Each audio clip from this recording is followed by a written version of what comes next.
Living Seed Media brings to you God's Word, which is His comprehensive equipment for changing lives. May the Lord impact your heart as you encounter His Word. For further inquiry or counsel, contact Peace House, P.O. Box 971, Boko, Benue State, Nigeria. Telephone numbers 0703 0363659, 0703 7681198. Email address lsmedia@livingseed.org or visit our website at www.livingseed.org. Let us sit back and listen as the servant of God brings forth the word of life.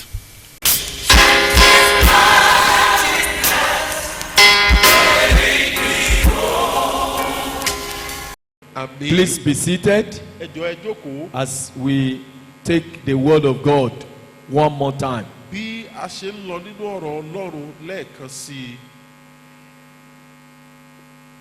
I want to share with us to continue what we have been talking about.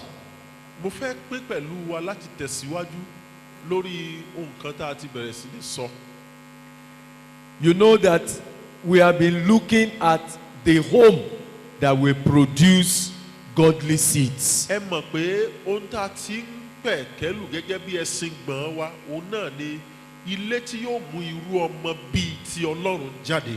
relationship between husband and wife that will produce children that are not vagabonds.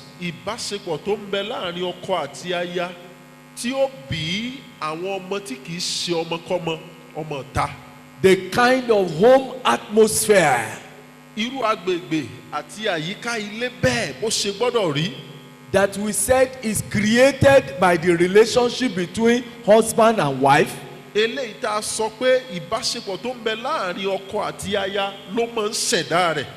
said the husband and the wife are the owners of the home. They are the owners of the atmosphere. They determine the spiritual, emotional temperature of their home.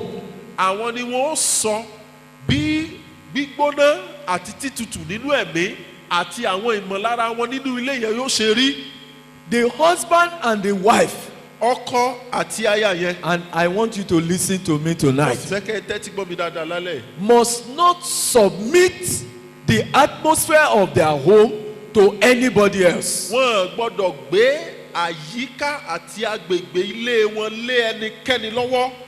Any home that will be successful, that must be fruitful, that will fulfill the will of God for their lives, they must deliberately take control of the spiritual, physical, emotional atmosphere of their home.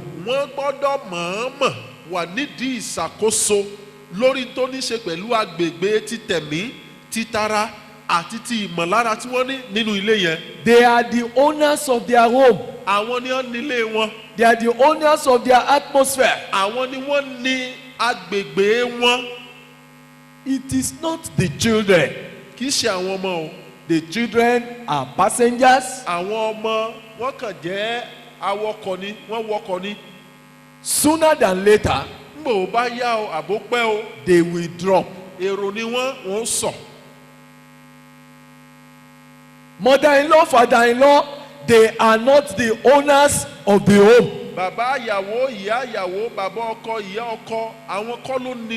We must not surrender the atmosphere of our home to our parents-in-law, or else we will not fulfill the will of God for our lives.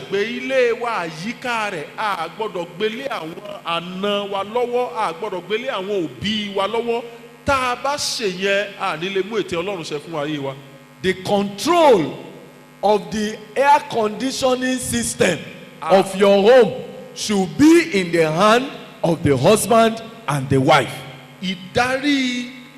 ohun tó mú àyíká yín tutù tàbí gbóná ó yẹ kó wà lọ́wọ́ àti ọkọ àti aya yẹn ni. Should not be surrendered to friends. kì í ṣe ọwọ́ rẹ ló yẹ ká gbélé. It should not be surrendered to not even disciples. àti ẹ̀ gbọ́dọ̀ gbélé àwọn olùsọnídọ́mọ ẹ̀yìn wa gan lọ́wọ́. Pastors, olùṣọ́ àgùntàn. bishops, àwọn bíṣọ̀bù.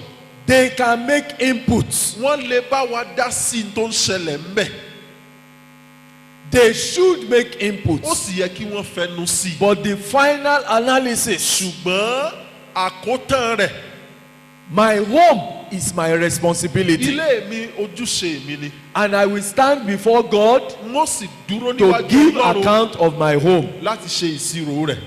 Because torí pé the home is God's arrangement for raising lives. ilé tá ń sọ yìí ìdílé jẹ́ ètò tọ́lọ́run gangan gbé kalẹ̀ fúnra rẹ̀ tí ó fi kó àwọn ayé kan dìde. God in his wisdom Ọlọ́run nínú ọgbọ́n rẹ̀ has judged ó ti wo sàkún that rẹ̀ the way to produce godly seeds pé ọ̀nà tá a gbà mú àwọn irú ọmọ bíi ti Ọlọ́run jáde.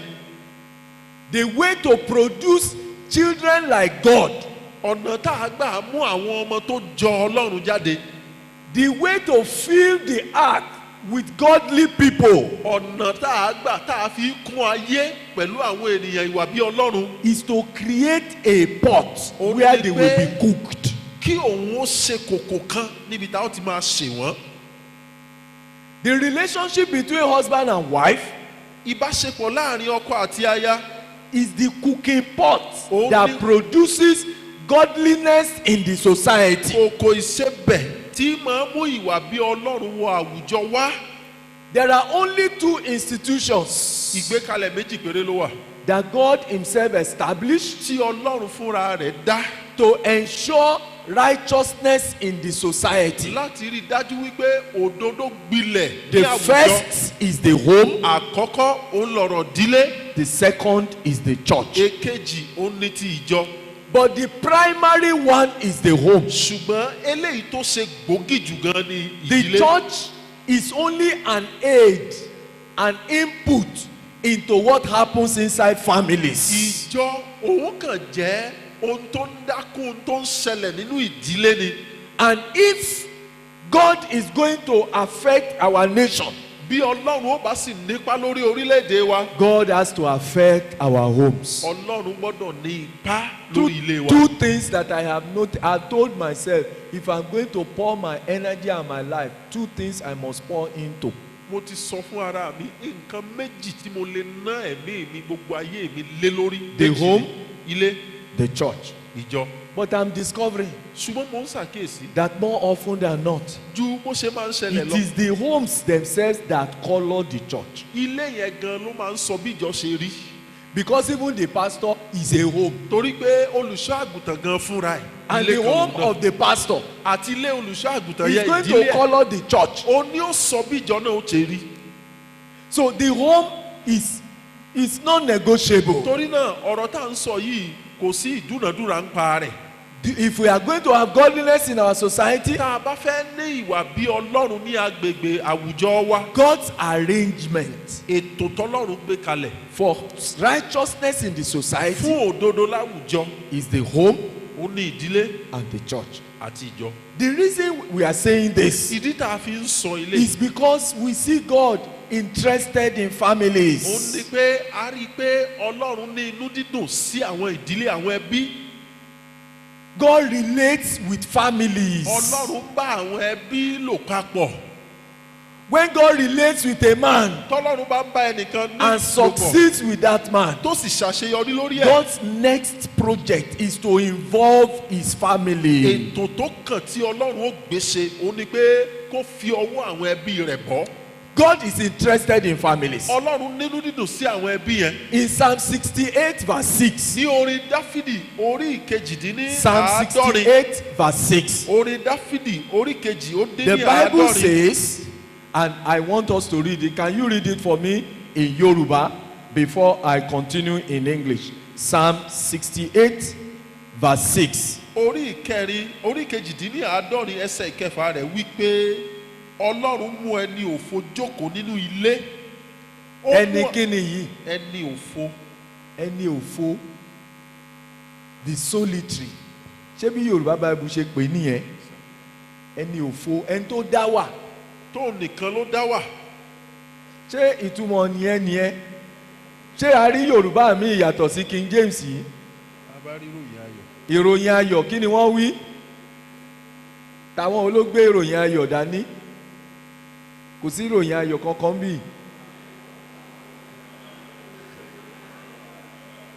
Ọlọ́run ṣe kí ni?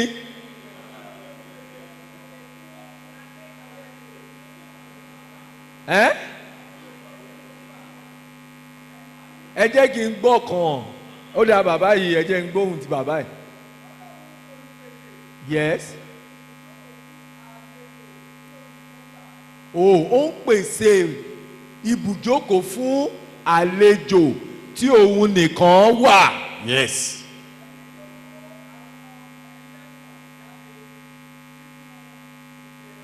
Ó mú àwọn ẹlẹ́wọ̀n jáde sínú ìdẹ̀ra.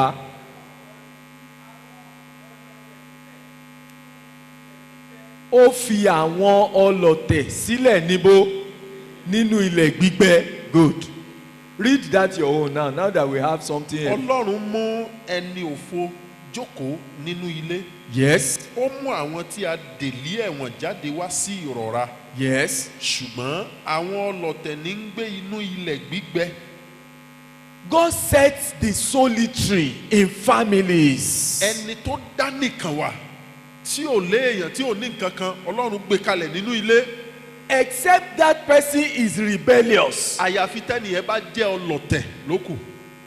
Except that person is somebody who say I will not agree, I don't Àyàfi tó I bá hate jẹ́ God. ẹni tó jẹ́ pé ó yarí kanlẹ̀ pé rárá mi ò fẹ́ mi ò ní gbà mi ò fẹ́ Ọlọ́run. Such people, Irú àwọn God bẹ́ẹ̀ leaves them in a dry land. Ọlọ́run á fi wọ́n sílẹ̀ sínú ilẹ̀ gbígbẹ. But if there is somebody Ṣùgbọ́n tó bá jẹ́ ẹnìkan who is alone, tó nìkan dá wà who is not connected, tó jẹ́ pé kò lásomọ́ the kankan, first thing God is looking for ohun àkọ́kọ́ tí Ọlọ́run wá is to look for a family ó ní pé kó wá ẹbí kan.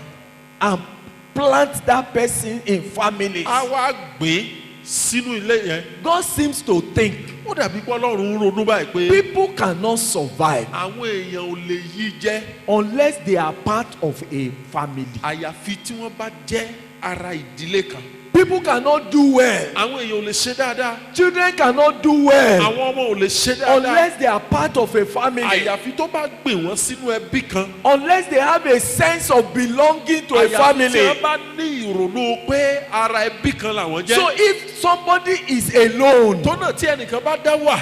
is staying alone, Òun is nìkan ní not dá gbé. walking alone, Kò dáṣẹ́, ó the dáṣẹ́. Bible says Bíbélì wípé it is not good kò dára for a man to be what? fún ènìyàn láti To ṣe be kí o alone. láti dá God nìkan wà. doesn't like aloneness. Ọlọ́run ò fẹ́ kéèyàn máa dá wà.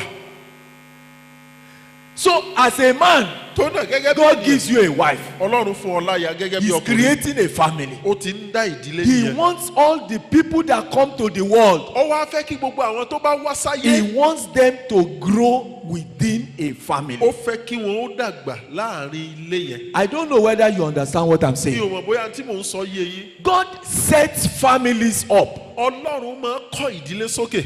in order for the people that grow inside it, Kó lè bá àjẹ́ pé àwọn tó ń dàgbà nínú rẹ̀. they will grow with a correct sense of a human being. Wọ́n á wá dàgbà pẹ̀lú òye tó tọ́ gẹ́gẹ́ bí ènìyàn. Nobody can grow up as a proper human being Kò sí ẹni tó lè dàgbà gẹ́gẹ́ bí èèyàn gidi. unless he grows in a family. Àyàfi tó bá jẹ́ pé ìdàgbà rẹ̀ ó wá látinú ilé If kan. a human being, Tí èèyàn if he grows solitarily, tó bá lọ dádàgbà lóun nìkan só unconnected, tí ò so mọ́ nǹkan kan without a sense of belonging, láì ní òye pé ara mi báyìí ni mo jẹ́. he will not grow up as a normal human being. Kò lè dàgbà gẹ́gẹ́ bí èèyàn gidi. That is how vagabonds are created. Bí a ti máa ṣẹ̀dá àwọn ọmọkọ́mọ ọmọ. That's how rebellious people are created. Àwọn ọlọ̀tẹ̀ èèyàn bá a ti máa ṣẹ̀dá wọn. They grow solitary. Wọ́n máa dá nìkan dàgbà. They have no feeling of being connected. Wọ́n ní ìmọ̀lára pé àsomọ́ kan ń bẹ fáwọn. Something goes wrong in their thinking. Nínú ìrònú wọn kìíní kan ti yingẹ. So when we have children Tọ́nà tá a bá láwọn who ọmọ are born to human beings, tá a bí wọn fún èèyàn. but they do not have the privilege of growing in a family, Ṣùgbọ́n something goes wrong with tí them. wọn bá láǹfààní àti dàgbà nínú ẹbí kan nǹkan kan ti ṣẹlẹ̀ mẹ́yẹn. That's the reason Ìdí nìyẹn why many people that come from broken homes, tó fi jẹ́ pé ọ̀pọ̀lọpọ̀ àwọn tó ti nú ìdílé tó ti túká wá. you will see them, they can't behave well. Ẹ tiẹ̀ rí wọn, wọ́n lè hùwà dáadáa. When you see there's a dangerous trend that is coming on now. Kìnní kan ń bẹ tó léwu tó sì ti ń ṣẹlẹ̀ báyìí. Young ladies that have told themselves we are not going to marry. Àwọn ọmọbìnrin ọ̀dọ́mọbìnrin tó yẹ kí wọ́n ti sọ fún ara wọn pé àwọn ò ní lọlé ọkọ. They are single mothers. Ìyá ń dágbé ni wọ́n. Before, Tẹ́lẹ̀tẹ́lẹ̀ single mothers used to be created accidentally. àwọn ìyá tó jẹ́ pé àwọn nìkan ni wọ́n dá wà náà máa ń dá gbé. Tó ń dá Ó kàn tọ́mọ. ṣẹlẹ̀ tó ń dọ́mọ tọ́ ó kàn ṣẹlẹ̀ lójijì náà ni. Accident ní tẹ́lẹ̀. Ìjàmbá ló bí. Àwọn accident bíi pé ọmọ kan báyìí ọmọ kan sùn And ní those secondary accidents school, like somebody impregnated another person. and the man refused to accept the child. Lọkùnrin yẹn bá lóun ò gbọ́mọ. That's what used to create single mothers. Ohun tó máa ń mú àwọn ìyá tí ń dọ́mọ tọ́ wá nìyẹn. But now, we are beginning to have girls Àti láwọn ọmọbìnrin who are saying, I'm not going to get married. tó ń sọ pé àwọn ò tiẹ̀ ní lọ́kọ. What do I need a husband for? Kí ló ń fẹ́ ọkọ fún? I have my certificate. Mo ní ìwé I ẹ̀rí have mi. my job. Mo ní I iṣẹ́ will mi. do my own by myself. Màá ṣe tèmi fúnra All I mi. want is children. Gbogbo ohun tí mo fẹ́ ni ọmọ. There are even hospitals now that will give you children. Àwọn ilé ìwòsàn tiẹ̀ ń bẹ báyìí o tán lè fún yàn lọ́mọ. Am I talking? Àbẹ́ ń gbọ́ mi. Is it too strange for you to know? Àbí ó ṣàjèjì sí There is láti gbọ́. IVF now. Kíní kan bẹ tí wọ́n ń pè ní IVF báyìí. They will just carry somebody's sperm that you don't know before. Wọ́n á kàn gba nǹkan ọmọkùnrin àtọ̀ ọmọkùnrin kan tó mọ̀ rí rárá. And they say, well, I don't need a husband. Òun ò nílò ọkọ I níṣẹ́. just want children. Òun kàn fẹ́ ọmọ. Wọ́n á dẹ̀ mú sperm ọkùnrin Wọ́n á tí kàn mú àwọn àtọ̀ kan wà ọmọkùnrin yẹn. tí wọ́n máa ń donate sperm. There are men who donate their sperm. Wọ́n wá fi sínú ẹyin arábìnrin. They introduce it into the egg of that woman. Ní to the níta. womb, outside. Ngbò tó bá kí ni ká ti pè é? Ṣé kì í sọ pé tó bá dọmọ? So after it forms into Wọ́n a wá child, gbé you wọ́n now á carry gbé padà sínú arábìnrin They yẹn. will now put it in the womb of that A woman. wá gbé gẹ́gẹ́ bí oyún. I will now carry it as Oyún tí ò pregnancy. mọ bàbá rẹ̀. A pregnancy, she doesn't know That anything child, about. Ọmọ yẹn- ọmọ when yẹn she is born, tó bá bí, is already disadvantaged. ọmọ yẹn ayé rẹ̀ ti níjàmbá. He cannot grow like a normal human Kò lè being. dàgbà bí ọmọ gidi. Every normal human being needs a family to grow in. Èèyàn gidi, ọmọ gidi, ó nílò ẹbí kan nínú eléyìí tí ó ti And a dàgbà. family is made up of a father Ẹbí táwọn ń sọ yìí, ó dúró and bàbá wà a ńbẹ̀, mother ìyá wà ńbẹ̀, and children. àtàwọn ọmọ. He needs a family within which to Ó grow. nílò ẹbí yẹn nínú eléyìí tí ó ti dàgbà. God sets the solitary in families. Ọlọ́run fi àwọn tó jẹ́ ẹni òfo tán dá nìkan wà sínú ìdílé. Now, so kì í ṣe ẹni òfò ni ẹni òfo Ẹni òfo. òfo àwọn tó ń wà lófo Tó yẹ pé kòròfo ni kò sí nǹkan kan nù. kòròfo Ó dá wà. yàtọ̀ o. Ẹni òfo. Òfo àwọn tó dá wà. Ó dá wà. Ẹ jẹ́ ká fòfo lẹ̀ ẹ Ẹni tó jẹ́ ká dá mú wà. àwọn tó dá wà. That's the reason why God wants every child to be born to husband and wife. Ìdí nìyẹn ohun tọ́lọ́run fẹ́ ni pé gbogbo ọmọ ká bí wọn fún bàbá àti ìyá kan. So let's start first from biological children. Ẹ wá já bẹ̀rẹ̀ láti bí ọmọ tá a bí pẹ̀lú àwọn òbí. táwọn One òbí kan first bí. way Ọ̀nà àkọ́kọ́. that God fills the heart with godly seeds tọ́lọ́run fi ń kún ayé pẹ̀lú irú ọmọ bíi tiẹ̀. is to get seeds ó ní pé kó gba irú ọmọ yẹn and plant it within the relationship of godly parents. irúgbìn ọmọ yẹn á wá gbìn sáàrin ìbáṣepọ̀ tó ń bẹ láàrin àwọn òbí tó ní ìwà bí Ọlọ́run. The seed àwọn irúgbìn ọmọ tá à ń sọ yìí coming to the earth, tó ń bọ̀ wá sáyé they don't come godly. wọn èé wá sáyé pé ẹni ìwà bí Ọlọ́run ni wọn o.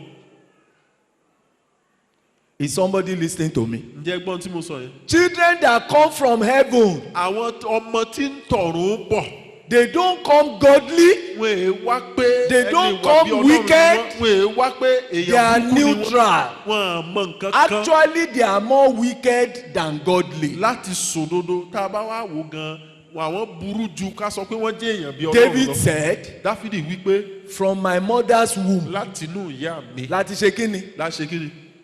No, how did they put it? He said, nínú nínú in ẹ̀ṣẹ̀ sin ni ìyá mi did lóyún my mi. mother conceive me. ìyá mi lóyún mi. The Bible says, Bíbélì wípé the wicked, ènìyàn búburú they go astray from the womb. ó ní wọn á ṣìnà lọ kúrò nínú inú.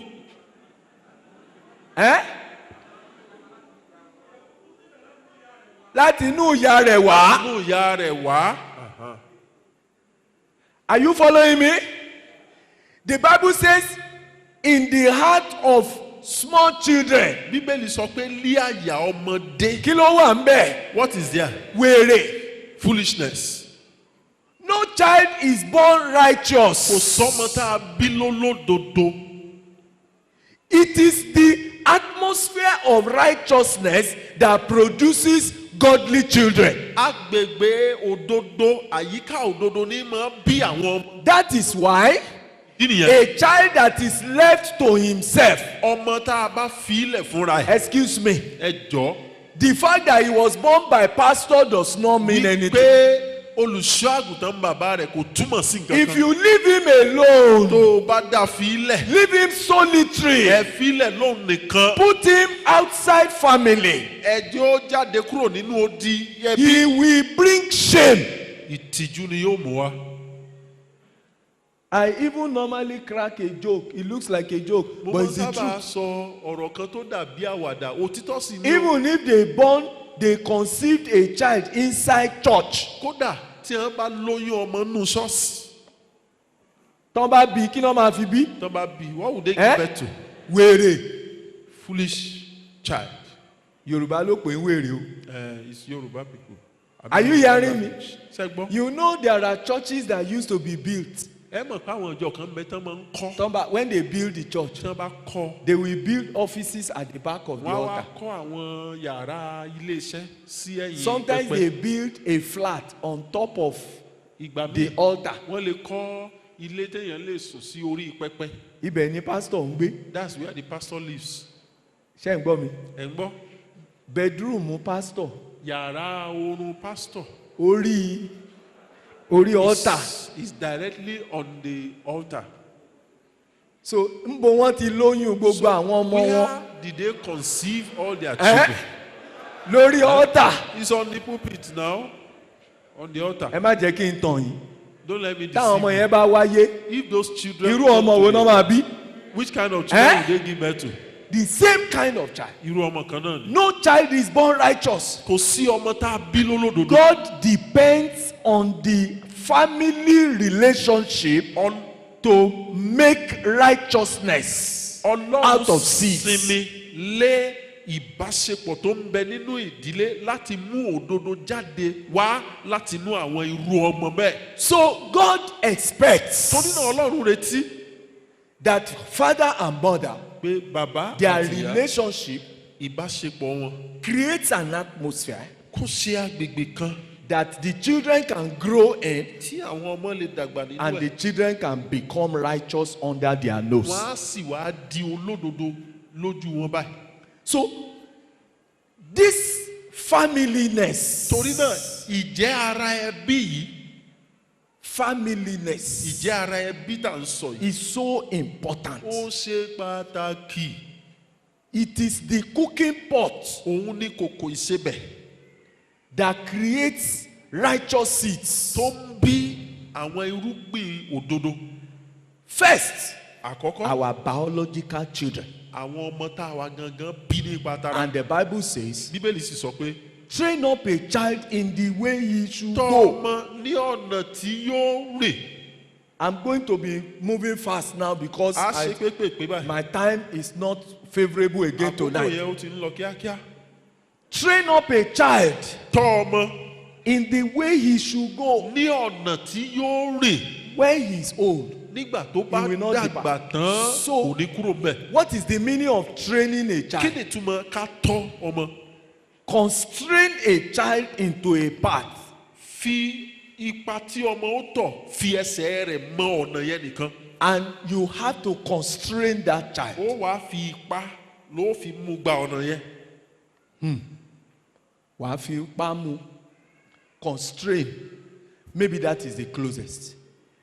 Every life, Gbogbo ayékáyé when children come, táwọn ọmọ bá they dé. like to see the way they are when they are Wọ́n fẹ́ ẹ wo born. bí wọ́n bá They bí wọn. want to go everywhere. Ipò síbi They wọn ní want fẹ́ to lọ. test everything. Wọ́n fẹ́ yẹ gbogbo They ẹ̀ wò. want to taste this Wọ́n one. fẹ́ They fi want gbogbo to ẹ̀ do sẹ́nu. this. Wọ́n fẹ́ rí gbogbo ẹ̀. But there is a mother that says, Ṣùgbọ́n ìyá Don't kan go ló there. sọ pé rárá ò lè lọ́bẹ̀ yẹn. if you go near here, you will fall. Tó o bá lọ́bẹ̀ yẹn wàá ṣubú o. If you enter here, Tó o your bá wọ bí hand, ó lè wo hot water, omi gbígbóná lélẹ́yìí o. Fire. Iná nìyẹn o. razor blade. Abẹ́fẹ́lẹ́ nìyẹn o. No child comes to the earth with those knowledge. Kò sí ọmọ tó wá sínú ayé pẹ̀lú òye yẹn. It is the relationship Ìbáṣepọ̀ with the earth around them pẹ̀lú ohun gbogbo tó yí wọn káàkiri. that introduces them to those things. Òun ni yóò fi àwọn nǹkan yẹn yé wọn. And God expects Ọlọ́run sì for wá there retí to be families, pé fathers and mothers àwọn ilé yóò wà tí bàbá who àti ìyá wà. who will introduce them to the world Tí ó fi ọ̀nà ayé hàn wọ́n. and how to walk in the world. Àti bí wọ́n ṣe gbọ́dọ̀ rìn nínú ayé. When the father and the mother fail in that duty Tí bàbá àti ìyá bá wá kùnà and lójúṣe the yẹn. child is left to discover the world by himself, Tí a wá fi ọmọ yẹn lẹ̀ pé òun ní í ṣe àwárí àwọn nǹkan yẹn fúnra rẹ̀. he will train himself wrongly. Yóò ṣì ara rẹ̀ tọ́. Are you following what I'm talking about? Ǹjẹ́ ń bá mi lọ? The family is God's training program. Ìdílé jẹ́ ètò Ọlọ́run tá à ń fi ń tọ́ni. God's primary training program. Ọ̀nà Ọlọ́run tá a fi ń tọ́ni When ó ṣe pàtàkì. when a child misses home training, Tí ọmọ bá wá sọ ẹ̀kọ́ ilé yẹn nù. that is the foundational training for every other training. Ìpìlẹ̀ gbogbo ẹ̀kọ́ yòókù tí ó wà sórí ẹ̀ nìyẹn. Academic training is going to come on top of it. Ẹ̀kọ́ tìwé orí ẹ̀ là á kọ́lé. Skills are going to come on top of it. Ọgbọ́n àtinúwá orí ẹ̀ là á kọ́lé. When a child has not been trained Tí a ò bá wá kọ́ ọmọ kan at the beginning, ní ìbẹ̀rẹ̀ pẹ̀pẹ̀. nothing else that you train on top of that thing produces Kò wá maximum sí results. nǹkan tẹ́ ẹ lè kọ́lé orí ẹ̀ mọ́ tí ó mú èso tó dáa jáde wá mọ́. You know, I was challenged yesterday Lánàá mo gba ìpèníjà. when our sister was dealing with introducing your child to his academic life. Ìgbà tí arábìnrin wa ń sọ̀rọ̀ lórí wípé fífi ọ̀nà ẹ̀kọ́ ọmọ hàn. And he was talking about those 3 trainings. Wọ́n á ń sọ̀rọ̀ nípa ẹ̀kọ́ mẹ́ta yẹn. I don't know whether you got it. What are those 3 trainings? Kí ni àwọn mẹ́tẹ̀ẹ̀ta? Listening, Títẹ́tí, speaking, sísọ̀rọ̀ and what? àti kíkiri. Let me tell you, Jẹ́ n sọ fún ẹ. where does it take place? Níbo ni títẹ́tí ti ṣẹlẹ̀? Where can it be trained? Níbo ni ti ṣẹlẹ̀? Is it school? Ṣẹlẹ̀ ìwé ni. A child that does not know how to listen at home, Ọmọ tí ò bá mọ béèyàn ṣe tẹ́tí nílé. by the time he gets to school, Ìgbà tó bá délé ìwé. 1/3 of his relationship capabilities has been impaired. Ìdá kan nínú ìdá mẹ́ta lórí bá a ṣe báwọn èèyàn fara rọra ó ti Suddenly bàjẹ́. I realized Lójijì mo kàn rí i pé that training to listen ẹ̀kọ́ láti tẹ́tí is not school that does it. kì í ṣe iléèwé náà ti kọ́yàn. School takes advantage of it. Iléèwé máa ń lo àǹfààní tiẹ̀ ni. when a teacher enters the class, tí olùkọ́ bá wọ yàrá kàwé he already assumes yóò ti gbà bẹ́ẹ̀ that the class students, pé àwọn akẹ́kọ̀ọ́ ní yàrá kàwé they can do what? wọ́n lè ṣe kí ni They can listen. wọ́n lè He tẹ́tí doesn't teach them how to listen. kò kọ́ wọn béèyàn ṣe é tẹ́tí They take it for granted. wọ́n á kàn fojú fò dá. I suddenly realized that lójijì ló wá yé mi pé this is the reason ìdílé léyìí why in our own generation, and I'm bold to say this, many of us that are seated here, ọ̀pọ̀ àwọn tá a jókòó ń bì mo ní that ìgboyà are ti sọ fún wa o, educated, tá a kẹ́kọ̀ọ́ tá a if you kàwé remember, tẹ́ ẹ bá rántí before you go to sleep every night, kẹ́ ẹ tó lọ sùn lálaalẹ́ they used to do what they call bedtime stories. wọ́n máa ń sọ nǹkan kan tá a pè ní bedtime stories. àwọn ìtàn tá a Ṣé ẹ máa mọ̀ sọ pé lálaalẹ́. even in families where the parents didn't go to school, ṣé ẹ mọ̀ pé láwọn ìdílé tó bá jẹ́ Kí ni wọ́n máa ń ṣe fún wa? òbí ọ̀lọ́léèwé what would they tell us? àlọ́ àbí they will tell us in the conundrums. evening when there was no television. lọ́sàálẹ̀ nígbà yẹn tí ò sí ẹ̀rọ móhùnmáwòrán. Television was one accident that has happened to us. ẹ wo ìjàmbá ńlá kan ó lẹ̀rọ móhùnmáwòrán Because ṣe. television is one of the things that killed family life. ọ̀kan nínú nǹkan tó pa ètò ìdílé ni If my children were here, they will tell you. táwọn ọmọ mi bá wà mí wọn á sọ When fún we mi. get to sometimes when I come into the room ìgbà míì tí n bá wọlé and I sit down Tí mo and we are all jókòó. watching them, táwọn I say put up that ọ̀rọ̀ yẹn television. pa móhùnmáwòrán yẹn. Let's touch ourselves as ẹ̀yà members of the farakanra family. gẹ́gẹ́ bí ara ìdílé. Once the television is on, ní kété tá a bá ń wo móhùnmáwòrán báyìí everybody focuses on kálukú the ọ̀ràn jùmọ̀ ni. ìyá mi àwo television gbàgbé àti ṣe oúnjẹ alẹ́. Some women will watch TV until they forget cooking at night. It spoiled family life. ó bà ìgbé ayé ìdílé ó bàjẹ́. Are you hearing me? ẹ à ń gbọ́ mi bí. Go home and restore family life to yourself. padà lọ lé lọ dá ìgbé ayé ìdílé bó ṣe kó rí dá padà wá fúnra rẹ. We put up the television. ẹ pa I móhùnmáwòrán. say when it's time for news we will listen. tó bá tákòókò tá a gbọ́rọ̀ yìí á gbọ́. When it's time for any particular Christian program we will open tó it. bá tó àkókò tá a fẹ́ wo àwọn ètò kìrìsìtẹ́nì á ṣí. Do you know what the television does to the house? ìjẹ́ mọ nǹkan tí móhùnmáwòrán ń ṣe sílé. It captures everybody's attention. á wá gbá gbogbo èèyàn mú bíi pé náà gbé èèyàn. Many of us have surrendered the atmosphere of our home to television. ọ̀pọ̀ wa agbègbè ilé wa pátá àti gbélé móhùnmáwòrán lọ́wọ́. I was reading a small piece somewhere. mo ń ka nǹkan kan tẹ́nìkan kọ níbìkan. The person wrote, he said, the stranger, ẹnì yẹn kọ ó ní pé àlejò àlejò. àlejò. He said this one stranger came to our house. ó ní pé tó àlejò kan wọlé wa wá o. And I was surprised that my father gave him the center of our living room. ẹnu wa yà mí pé àárín gbùngbùn yàrá àgbàlejò wa ni bàbá mi fi sí ló fún un níjókòó sí. That's where he sleeps. ibi tí ń sùn nìyẹn. That's where he wakes up. ibi tí ń jí sí In nìyẹn. fact, after some time, lẹ́yìn àwọn àkókò kan he doesn't sleep. kì í tiẹ̀ sùn. My father leaves him on. He's talking 24 hours. bàbá mi ó wàá fi ilẹ̀ yóò wàá máa sọ̀rọ̀ lọ. Daddy used to tell us stories bàbá mi máa ń sọ̀tàn fún wa. until the stranger came to our ìgbà house. tí àlejò yìí wọlé wá o. Mommy used to gather us to tell us stories. màmá mi a máa kó wa jọ tí wọ́n á sọ̀tàn fún wa To read stories from books wọ́n á ka ìwé ka ìtàn láti inú ìwé fún wa. until the stranger came in. àfìgbà tálejò yìí wọlé o. But this stranger, àlejò yìí I'm surprised. ẹnu wa yà mí o. When I say a bad word, tí n bá sọ̀rọ̀ kan tí ò dáa. my father will say, don't say that again. bàbá mi á sọ pé má sọ bẹ́ẹ̀ mọ́. But this stranger, ṣùgbọ́n àlejò he yìí sits down there. olójókòó He's bẹ̀. speaking vulgar words. ọ máa ń sọ̀rọ̀ àlùfànṣá. My father doesn't talk. bàbá mi ò ní sọ̀rọ̀. Sometimes nígbà mìíràn he's showing things. ó ń fi àwọn nǹkan kan hàn. He's describing things ó ń ṣe àpèjúwe that I àwọn am not nǹkan kan supposed to know. tí ò yẹ kí n mọ̀. My father looks at him. bàbá mi á wò ó. I will see my father Màá rí struggling bàbá on mi his tó seat. gbìyànjú àti rúra. Sometimes my father will come and look at my face as if to say, are you looking at that? ìgbà mìíràn bàbá mi á wojú mi pé ṣé wọn náà ń wo tálejò yìí fi Then hàn. I will do as if I am not watching. èmi á ṣe bí ẹni pé mi ì wò. As soon as my father goes ní back kété to tí bàbá mi watching, bá tún bẹ̀rẹ̀ sí ní wò. I also begin to èmi watch. náà tẹ́jú mi mọ́. I don't know why my father allowed this stranger mi ò mọ̀ gbà tí bàbá mi gba àlejò yìí o. to take over our pé house. kó gba gbogbo ilé wa. There is a more dangerous stranger now. àlejò kan ń bẹ tó wá burú báyìí. Where is that stranger? bó ló wà. In your pocket. tí ń bẹ lápò gbogbo yìí. It's more terrible. Tí That ẹ burú. other stranger.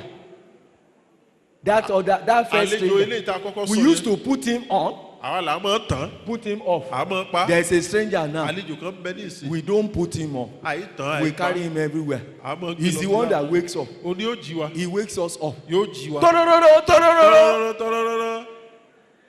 It's the last thing we will talk to before we sleep. ó ní nǹkan tó kàn ìta bá sọ̀rọ̀ ká tó We sùn. don't pray again in the morning. àti ẹ̀gbàdo àmọ́ láàárọ̀. We don't pray again in the night. àgbàdo àmọ́ lálẹ́. These strangers àlejò wọn àwọn àlejò wọ̀nyí. has taken over our family life. wọ́n ti wá gba ìṣàkóso ìgbé ayé ìdílé wa. Is somebody listening to me? sẹ́nìkan gbọ́ mi lálẹ́. What are you doing buying a telephone for a child that is still in secondary school? kí ló ń ṣe tó ń ra ẹ̀rọ àgbéléwọ́ fún ọmọ tó sì wà nílé ẹ̀kọ́ girama. Because you have money. torí pé ẹ They lówó. say, so that I can track them. kí lè bá mọ tẹ̀lé wọn ibi wọ́n bá ń lọ kí lè bá mọ sọ Those children ìṣiṣẹ́ are wọn. smarter than you. àwọn ọmọ yẹn orí wọn pé jù ẹ lọ. They are smarter than you. wọ́n gbọ́n sásá jù You ẹ don't lọ. know what you gave them. o mọ tó fún wọn o. They know that thing more than you. àwọn mọ nǹkan yẹn jù ẹ lọ. The stranger, àlejò. strangers àwọn àlejò that have taken over family life. tí wọ́n ti gba ìṣàkóso I ìgbé tell ayé the ìdílé. children, put Sọ up fún this ọmọ, television. ó yẹ pa mo màwòrán Put yẹn. up this thing. ẹ pa. Everybody put away your phone. gbogbo èèyàn yẹ fi fóònù yín lẹ̀. Let us be family. ẹ jẹ́ á jẹ́ ẹbí kan. So I sit with my children in the àwọn parlor. àjókòó pẹ̀lú àwọn ọmọ mi ní yàrá Sometimes ìgbàlejò wa. we are not talking. ìgbà míì à sọ̀rọ̀.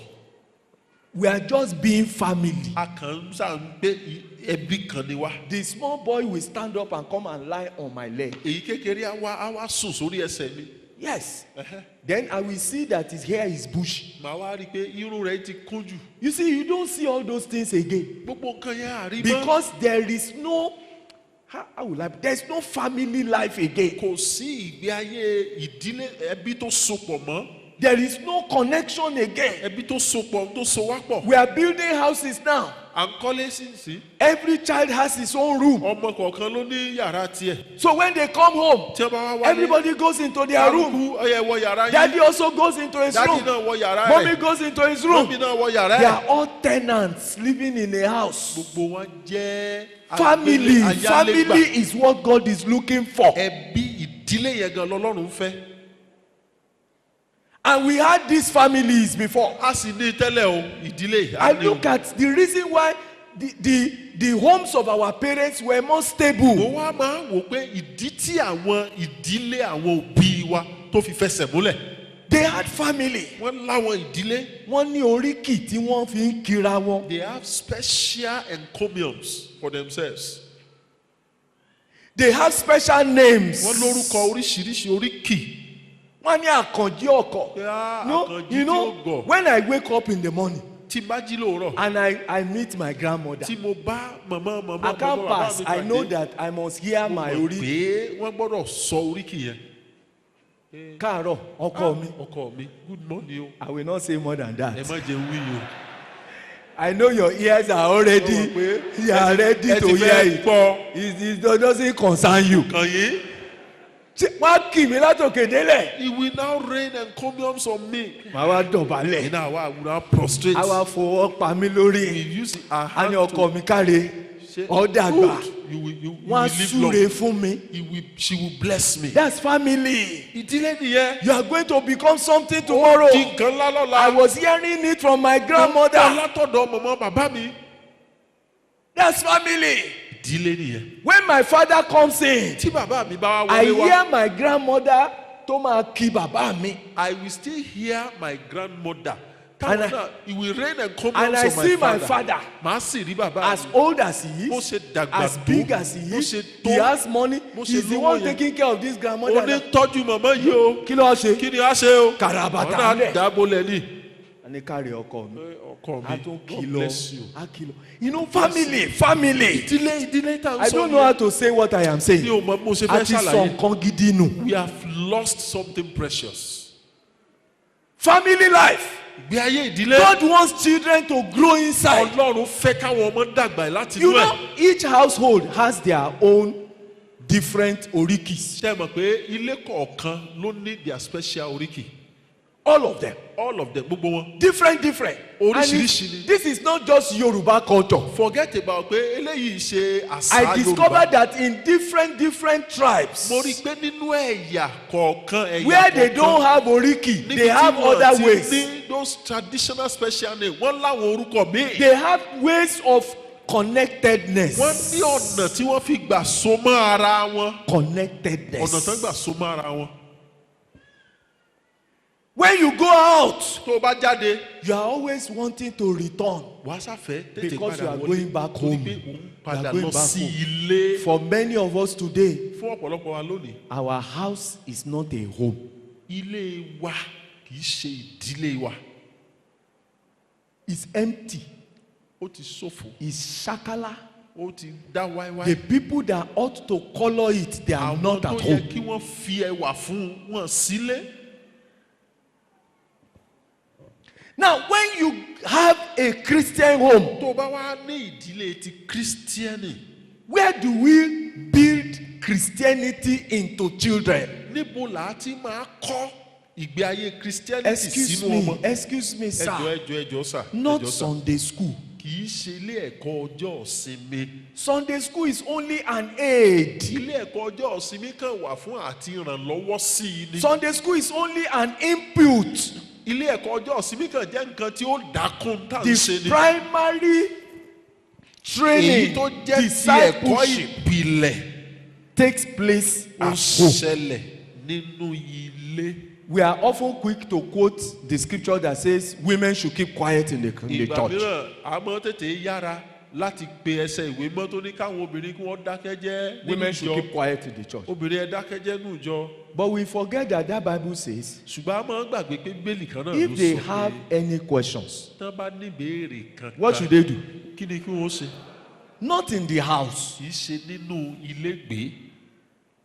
They should ask their husbands kí where? wọ́n bí ọkọ At home. wọn So ní ilé. the home ìdílé yẹn is the primary site of discipling of the wife. òun gan ni ibi tó ṣe pàtàkì jù tí Ọlọ́run ti máa ń kọ́ aya dìde gẹ́gẹ́ bí ọmọlẹ́yìn. Most husbands, ọ̀pọ̀ ọkọ they are expecting their wife to just turn out right. wọ́n ń retí pé kíyàwó wọn kó sákàn dáradé náà ni kó kàn yí sí èèyàn dáadáa. You know, I've told you my Mo sọ story fún many yín, many mo sọ times. ìtàn mi fún yín The púpọ̀. person I married ẹni tẹ́mi fẹ́ was born again before me. ó ti dà tún bí kémi It's tó dà been many years before I gave my life ó to ti Christ. fayé ẹ̀ fún Jésù. He's the púpọ̀ one kémi that tó- followed. She's one of the people that ó followed me jẹ́ up kan nú àwọn tí wọ́n tẹ̀lé mi lẹ́yìn kí when mo I di gave ti my life Jésù. to Christ. Gba mo fayé So mi I fún had Jésù. assumed so kó ti gbà that she's already grown. pé àwọn ti She's dàgbà tán wọ́n ti tó tán. she's a woman of God. ìránṣẹ́ Ọlọ́run ni wọ́n. She was counseling me. àwọn náà ń gbà mí mọ́ràn o.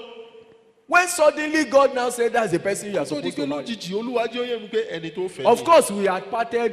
She Àti went to a ẹ̀sìn. different school. I went Àwọn to a lọ sí different ilé ìwé school. tó yàtọ̀, She has tó lọ grown tó on her yàtọ̀. own. I've grown Àwọn on my ti lọ own. tí wọ́n ìbí Then ti we lọ came tèmi. back again. Labá tó padà. And then we now married. Labá fẹ́ra. I thought she would be mo rò pé. ready-made.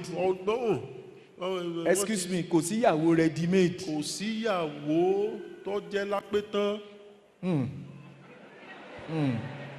Ready-made. wọ́n ti ṣe tó ti pé. Èyí tá a ti rán tó ti tán. ó ti Tá a pé. fi kọ́ sórí ìkọ́ lọ́jà. wọ́n kàn No. fi kọ́ kò sí o. Every wife is tailor-made. gbogbo aya pátá aràn wọn ni. Who is going to sew the wife? ta ni ó ràn.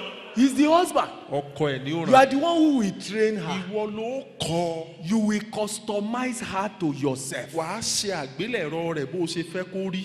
Material ni aṣọ material. Irinṣẹ́ ni. Material.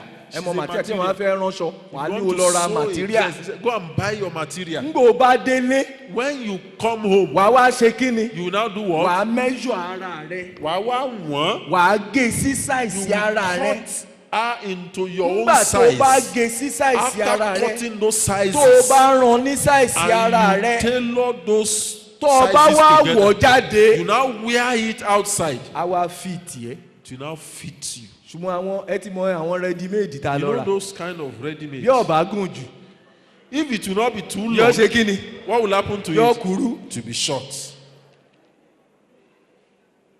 There is no ready made wife. Kò sí obìnrin tó jẹ́ I pé had to settle ó ti down. gbé pátápátá wàá láti jókòó God ni. said to me, Ọlọ́run jẹ́ kó yé he mi. said a wife Pé aya. is like that man who sees a precious stone, precious Ó dàbí treasure in the ọkùnrin tó land. rí ohun ìṣúra iyebíye nínú ilẹ̀. What does he do? Kí ni ó ṣe? He goes to sell everything. he A wá has. lọ ta gbogbo ohun tó ní, a lọ tà. I sold all the other sisters and all the other Gbogbo brothers àwọn arákùnrin arábìnrin yòókù mo ti ta gbogbo wọn. because I saw this Torí pé mo precious rí gem pé ìṣúra and I iyebíye lélẹ̀. used the money Mo wá lówó tí mo ta yẹn. to buy this one. Mo fi ra ilé. But when I carry her home, Ṣùgbọ́n nígbà tí mo gbé délé, I forgot.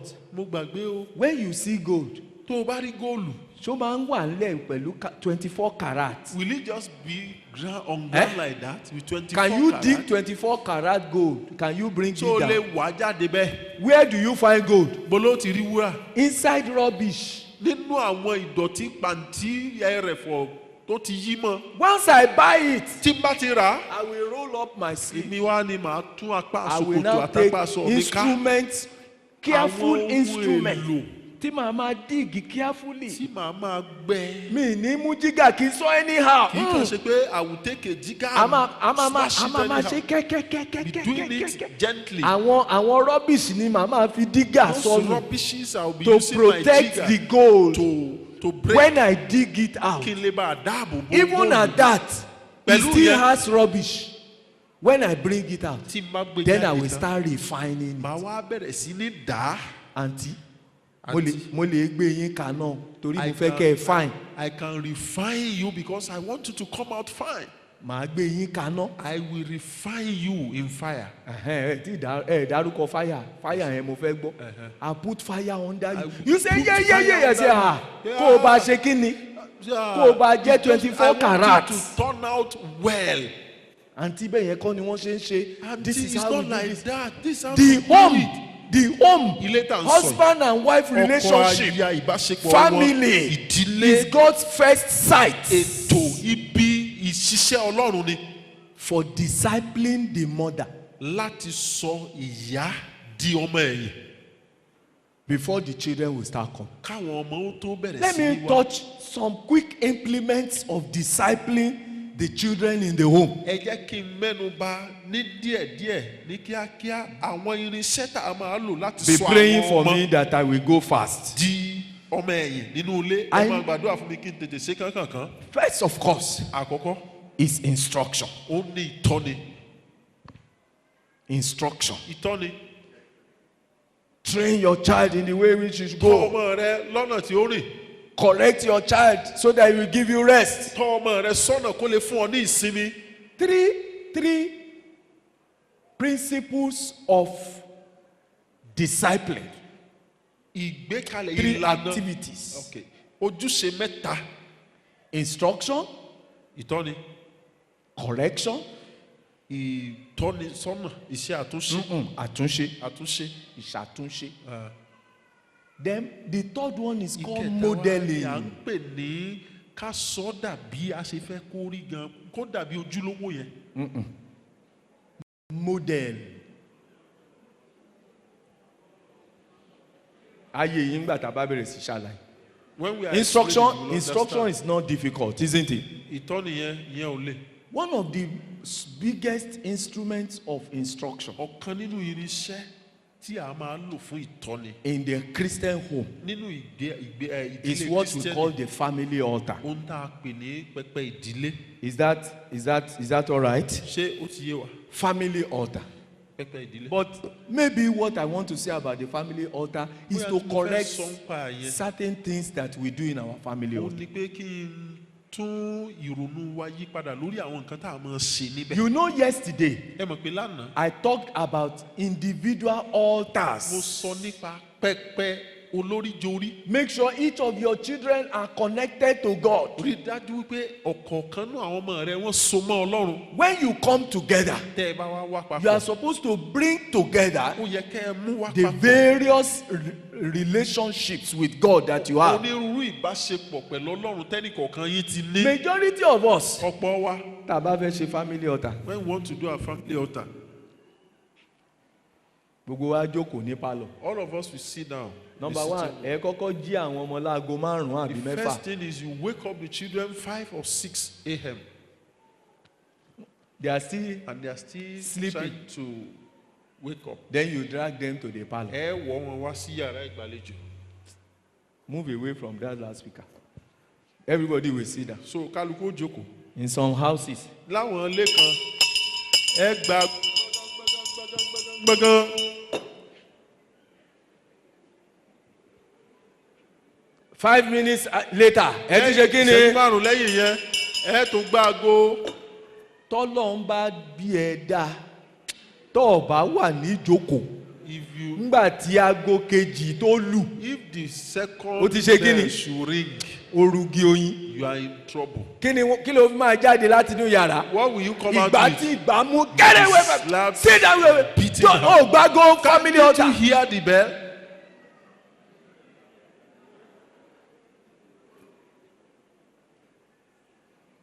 Sorry. Sorry, mo ti sùn lọ. Mo ti tó Oh yeah, carry your Bible. Àkàgbé bíbélì rẹ. That is already a wrong atmosphere. Ìyẹn ti di agbègbè tó lòdì. Your child comes to family altar Ọmọ rẹ wá sínú to ibi come tẹ́ ẹ ti and fẹ́ do ṣe pẹpẹ Olúwa something that he hates. láti wá ṣe nǹkan tó kórìíra. You have already spoiled it. Ó ti bàjẹ́. You can't do any instruction Kò there. sí irú ìtọ́ni tó lè ṣe láàrin yẹn. All of you sit down. Gbogbo yẹn jókòó. And I say yes. Bible verse tá a kà lénìí. Ẹsẹ̀ àkọmọ̀nà wa fáàárọ̀ yìí. Deuteronomy chapter 6. Deuteronomy Ẹsẹ̀ kẹwàá. orí kẹfà verse 10. Ó yá ṣeun kà á fún wa. Ṣeun read it to us. Nígbà tí When Sanbalati Sanballat orí Horonaiti. he saw Tobiah. Ṣé bó ṣe ń ka Bible nìyẹn? Is that how to Káàkiri read jàre. the Bible? So, Read it well. Oorun ṣe wà lójú ẹni. Are you still sleeping? Sanbalati Horonite Tobias. Horonas, Tobiah. Ngbẹ̀ bá kà tán á ní. After reading. All right. Okay. Mọ́mì kílẹ̀ rí sí. Mommy, what can you say about that?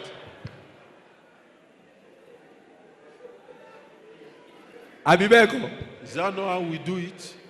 Mọ́mì àní ẹ máa Mommy sọ will say, lọ. ẹ máa sọ.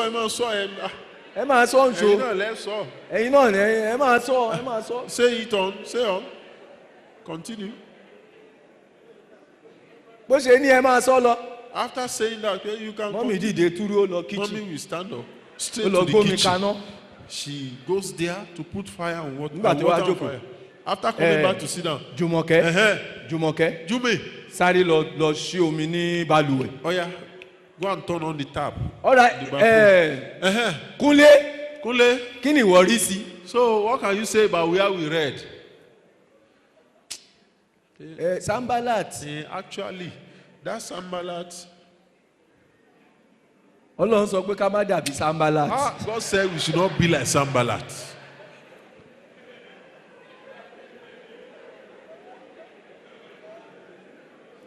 Ṣé mo parọ́ ni? Is that not how it is? Ọ̀ya. Okay.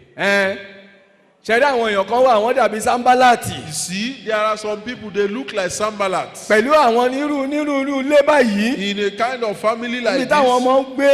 where children are tí wọ́n bá ní growing kí up, wọ́n lọ pọnmi sí balùwẹ̀. once they said they should go Wọ́n and ní fetch tètè water in ṣe the é. bathroom, they refuse to àwọn do it ẹ̀mí on time. Sanbalati ló ń bárú àwọn èèyàn bẹ́ẹ̀ The jà. spirit of Sanballat.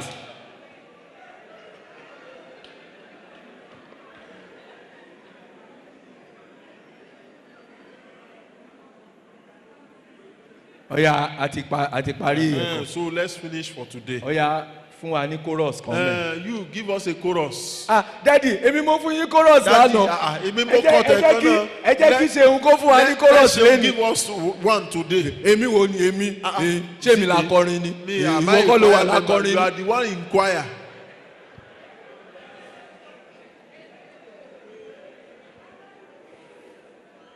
ẹ̀rín ń pa wá àbí. We are laughing. bẹ́ẹ̀ ni ṣe ń pa àwọn ọmọ yẹn nìyẹn wọn kàn lè rẹ́rìn ni. That's how those Torí children tíátà are also Yorùbá, laughing, but tíátà they cannot laugh. Yorùbá. It's just like Yoruba theater. There's nothing interesting about it. Kò sí nǹkan kan tó wú wọn lórí Nothing engaging their Kò hearts. sí nǹkan kan tó gbà You just ọkàn wọn want to kọjá. fulfill all righteousness Asáfẹ́ mú gbogbo òdodo sẹ́. that we have done family altar. Wípé a ti ṣe And that's pẹpẹ what ìdílé. you wake up those children to face Ohun tá à every ń sì day. ń jí àwọn ọmọ yẹn láti ṣe lójoojúmọ́ nìyẹn. We tried it in our family. A gbìyànjú ẹ̀ nínú ilé tiwa. When I saw that this thing is not Tí mo working, rí pé kíní yìí ò ṣiṣẹ́. I told my wife, I said, my dear, Sọ this fún thing ìyàwó, is not working. Kíní yìí ò ṣiṣẹ́ o. These children hate this thing that Àwọn we're ọmọ doing. yìí ò fẹ́ kíní tá à ń ṣe. Let's leave this thing. Yeah, kíní My yẹn. wife said, family altar. We have to do family altar A now. gbọ́dọ̀ ṣe o. I said, okay. Mo ló dà. Ìgbà míì gan, màá ní ó yá ẹ̀yin ni kẹ́ ẹ lead wa. Ó yá, lead Ṣé bẹ́ẹ̀ us. ẹ̀yin lẹ fẹ́ ṣe family You altar? want to do it. Ó yá ẹ lead wa. Lead us. Wọ́n ní my dear, Yeah. you are the priest of this house. Ẹ̀yin làlùfáà lé yìí. Ẹ̀yin ló yẹ kẹ́ ẹ lead. You should lead. I said, okay. Mo ló dà. Ó yá ẹ jẹ́ ká pray. Ó yá ẹja pray. Nígbà tá a bá ṣe tán, I said this thing is not working. Kíní yìí ò ṣiṣẹ́ bẹ́ẹ̀ mi tí This mo thing is wò not yìí. working. Mo ṣe ń wò ó kò rí. These children will grow up to hate the Bible. Bí àwọn ọmọ yìí wọ́n kàn dàgbà tí wọ́n kórìíra Bíbélì. They see the Bible as an instrument of fault finding. Wọ́n á kàn rí Bíbélì gẹ́gẹ́ bí irinṣẹ́ tí máa ń tọ́ka àléébù èèyàn sí. And sometimes worst thing that can happen. Ẹ wá wo ìkànnù àwọn ètò lè. Daddy and mommy are fighting. Bàbá àti màmá wọ́n ń jà. Family altar ni wọ́n á ti wá máa sọ̀kò. Ibi Wọ́n á máa sọ̀kò. pẹpẹ ìdílé ni wọ́n á ti wá máa ju òkò ọ̀rọ̀. Àbí bẹ́ẹ̀ kọ́? Ẹ dá mi lóhùn náà. And the children know. Àwọn ọmọ sì mọ̀. Especially when the children have grown a bit. Pàápàá jùlọ táwọn Tó ọmọ bá yẹn rí tó yé bá ti yé tó wọn bá rí díẹ̀. revelation yẹn tó ń bọ̀. Tí wọ́n bá rí ìwàásù tí bàbá ń fàyọ nú àpò bọ̀. Yes, daddy, yes, daddy, yes. Òótọ́ lẹ sọ. Ẹ wíire. Especially if mommy has done something wrong to that child. Pàápàá jùlọ tí mọ́mí bá ti ṣẹ ọmọ yẹn. Daddy bẹ́ẹ̀ ni, daddy yes. Bá ẹ gbà á, òótọ́ ni. Mommy àní báwo ni? Ohun tí daddy sọ ni, ohun tí daddy sọ. Only corroborating what daddy said. That's not altar. Pẹpẹ kọ́ nìyẹn. So I first of all cancel this family altar. Mo kọ́kọ́ fagilé náà. You know, if you are not bold sometimes. Nígbà míì téèyàn ò bá ní. If something is not working. Kó o dúró lórí ẹsẹ̀ rẹ tí nǹkan ò bá ṣiṣẹ́. Let's check why it's not working. Ẹ jẹ́ àwọn wò ìdí wo ni ò fi ṣiṣẹ́. Is family altar bad? Ṣé n táwọn ń sọ ni pé pẹpẹ ìdílé kò dáa? No, it's not bad. Rárá o. But the way I am doing this thing is not correct. But bá a ti ń ṣe kinní yẹn ni ò dáa. So I started looking. Mo bá bẹ̀rẹ̀ sí. What is it? Kí ni How nǹkan is yẹn o? family altar supposed Báwo to? ni pẹpẹ ìdílé ṣe yẹ kó rí o? After some time, I even forgot it. Lẹ́yìn àwọn àkókò kan, mo bá ní ẹwọ ẹja filẹ̀ náà. I said, let everybody do his own quiet time. Kálukú kó máa ṣàkókò ìdákẹ́jẹ́ rẹ̀. So we taught each of the children to do quiet time. Àwa kọ́ àwọn ọmọ yẹn bí kálukú My wife ti is ṣe doing her own quiet àkókò time. ìdákẹ́jẹ́. I'm doing my own quiet time. Everybody doing. Kálukú ń ṣe tiẹ̀. Suddenly, Lójijì. one day, Ọjọ́ kan. a burden came to my heart. Bẹ́ẹ̀ lẹ́rù wo kan wá I sọ́dọ̀ want to mi. teach these children about this. Mo fẹ́ kọ́ àwọn ọmọ yìí ní nǹkan yìí. I want these children to understand Mo this. fẹ́ kó yé kinní yìí kó yé àwọn So ọmọ yìí. I came to the house. Mo bá wálé. This was, I didn't see it anywhere. It's not as Mi if ò I rí learned bí it kankan o, anywhere. kì í pẹ́ nìyẹn kan kọ́ mi o. I just came to the house. Mo bá délé. I said, children, Mo lẹ́yìn ọmọ. we are going to do family altar at 4 o'clock. 4 p.m. mẹ́rin láṣálẹ̀ láṣẹ pẹpẹ I ìdílé. chose 4 p.m. mo mọ̀ọ́mọ̀ mú aago because mẹ́rin nobody ìrọ̀lẹ́. will be sleeping. torí pé nígbà yẹn kò sẹ́ni tí ó máa sùn. Everybody will have come from school. gbogbo èèyàn ó ti ti ilé ìwé dé. Even my wife will be back from work. aya mi náà ó ti ti ibi iṣẹ́ dé. I will be back. èmi náà ó ti dé. 4 p.m. aago mẹ́rin ìrọ̀lẹ́. Sometimes your children say, hey, Daddy, Gbàmí táwọn ọmọ bá ní, "Daddy." it is 4 p.m. I will finish my own class. I say, aago okay, mẹ́rin okay, ló okay. parí. Let's adjust it to 5 p.m. Ó dá ẹjẹ́ àfi You will be ṣaago home by márùn-ún. 5, is it? ó sátidé Say ní yes. aago márùn-ún bẹ́ẹ̀ ni. So when everybody gathered at tí 5 gbogbo èèyàn p.m., wá dé. I sat down. máa I jókòó. said, well, Ọ̀yá. I said, Mommy, mọ́mí help me to get something for the mouth for ẹ these bá ń children. wá àwọn nǹkan ìpanu fáwọn ọmọ ẹ̀. Mommy ti wá ẹ̀pà, mọ́mí ti wọ́ ẹ̀pà kalẹ̀. ìgbà míì chinchin. ìgbà míì chinchin. Sometimes when it is chinchin. cold, she will Ìgbà make míì hot tea. tí òtútù bá mú díẹ̀ wọ́n á ṣe tíì gbóná. Because we want to do family altar. torí pé a fẹ́ ṣe pẹpẹ When we ìdílé. got there and Gbà sat tá a dé rẹ̀, tá a down, in jókòó. our house, we have Nílé hymn wa. books.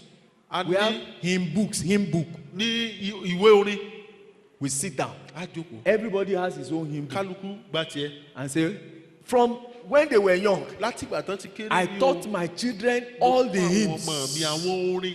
I inú said, ìwé orin. there's one interesting hymn that I want to teach you orin kan today. pàtàkì ń bẹ tí mo fẹ́ kọ yín lónìí o. I will open the hymn book. màá wá I sí said, you see this hymn book, ṣé ẹ rí ìwé orin yìí. this hymn. ìwé orin yìí.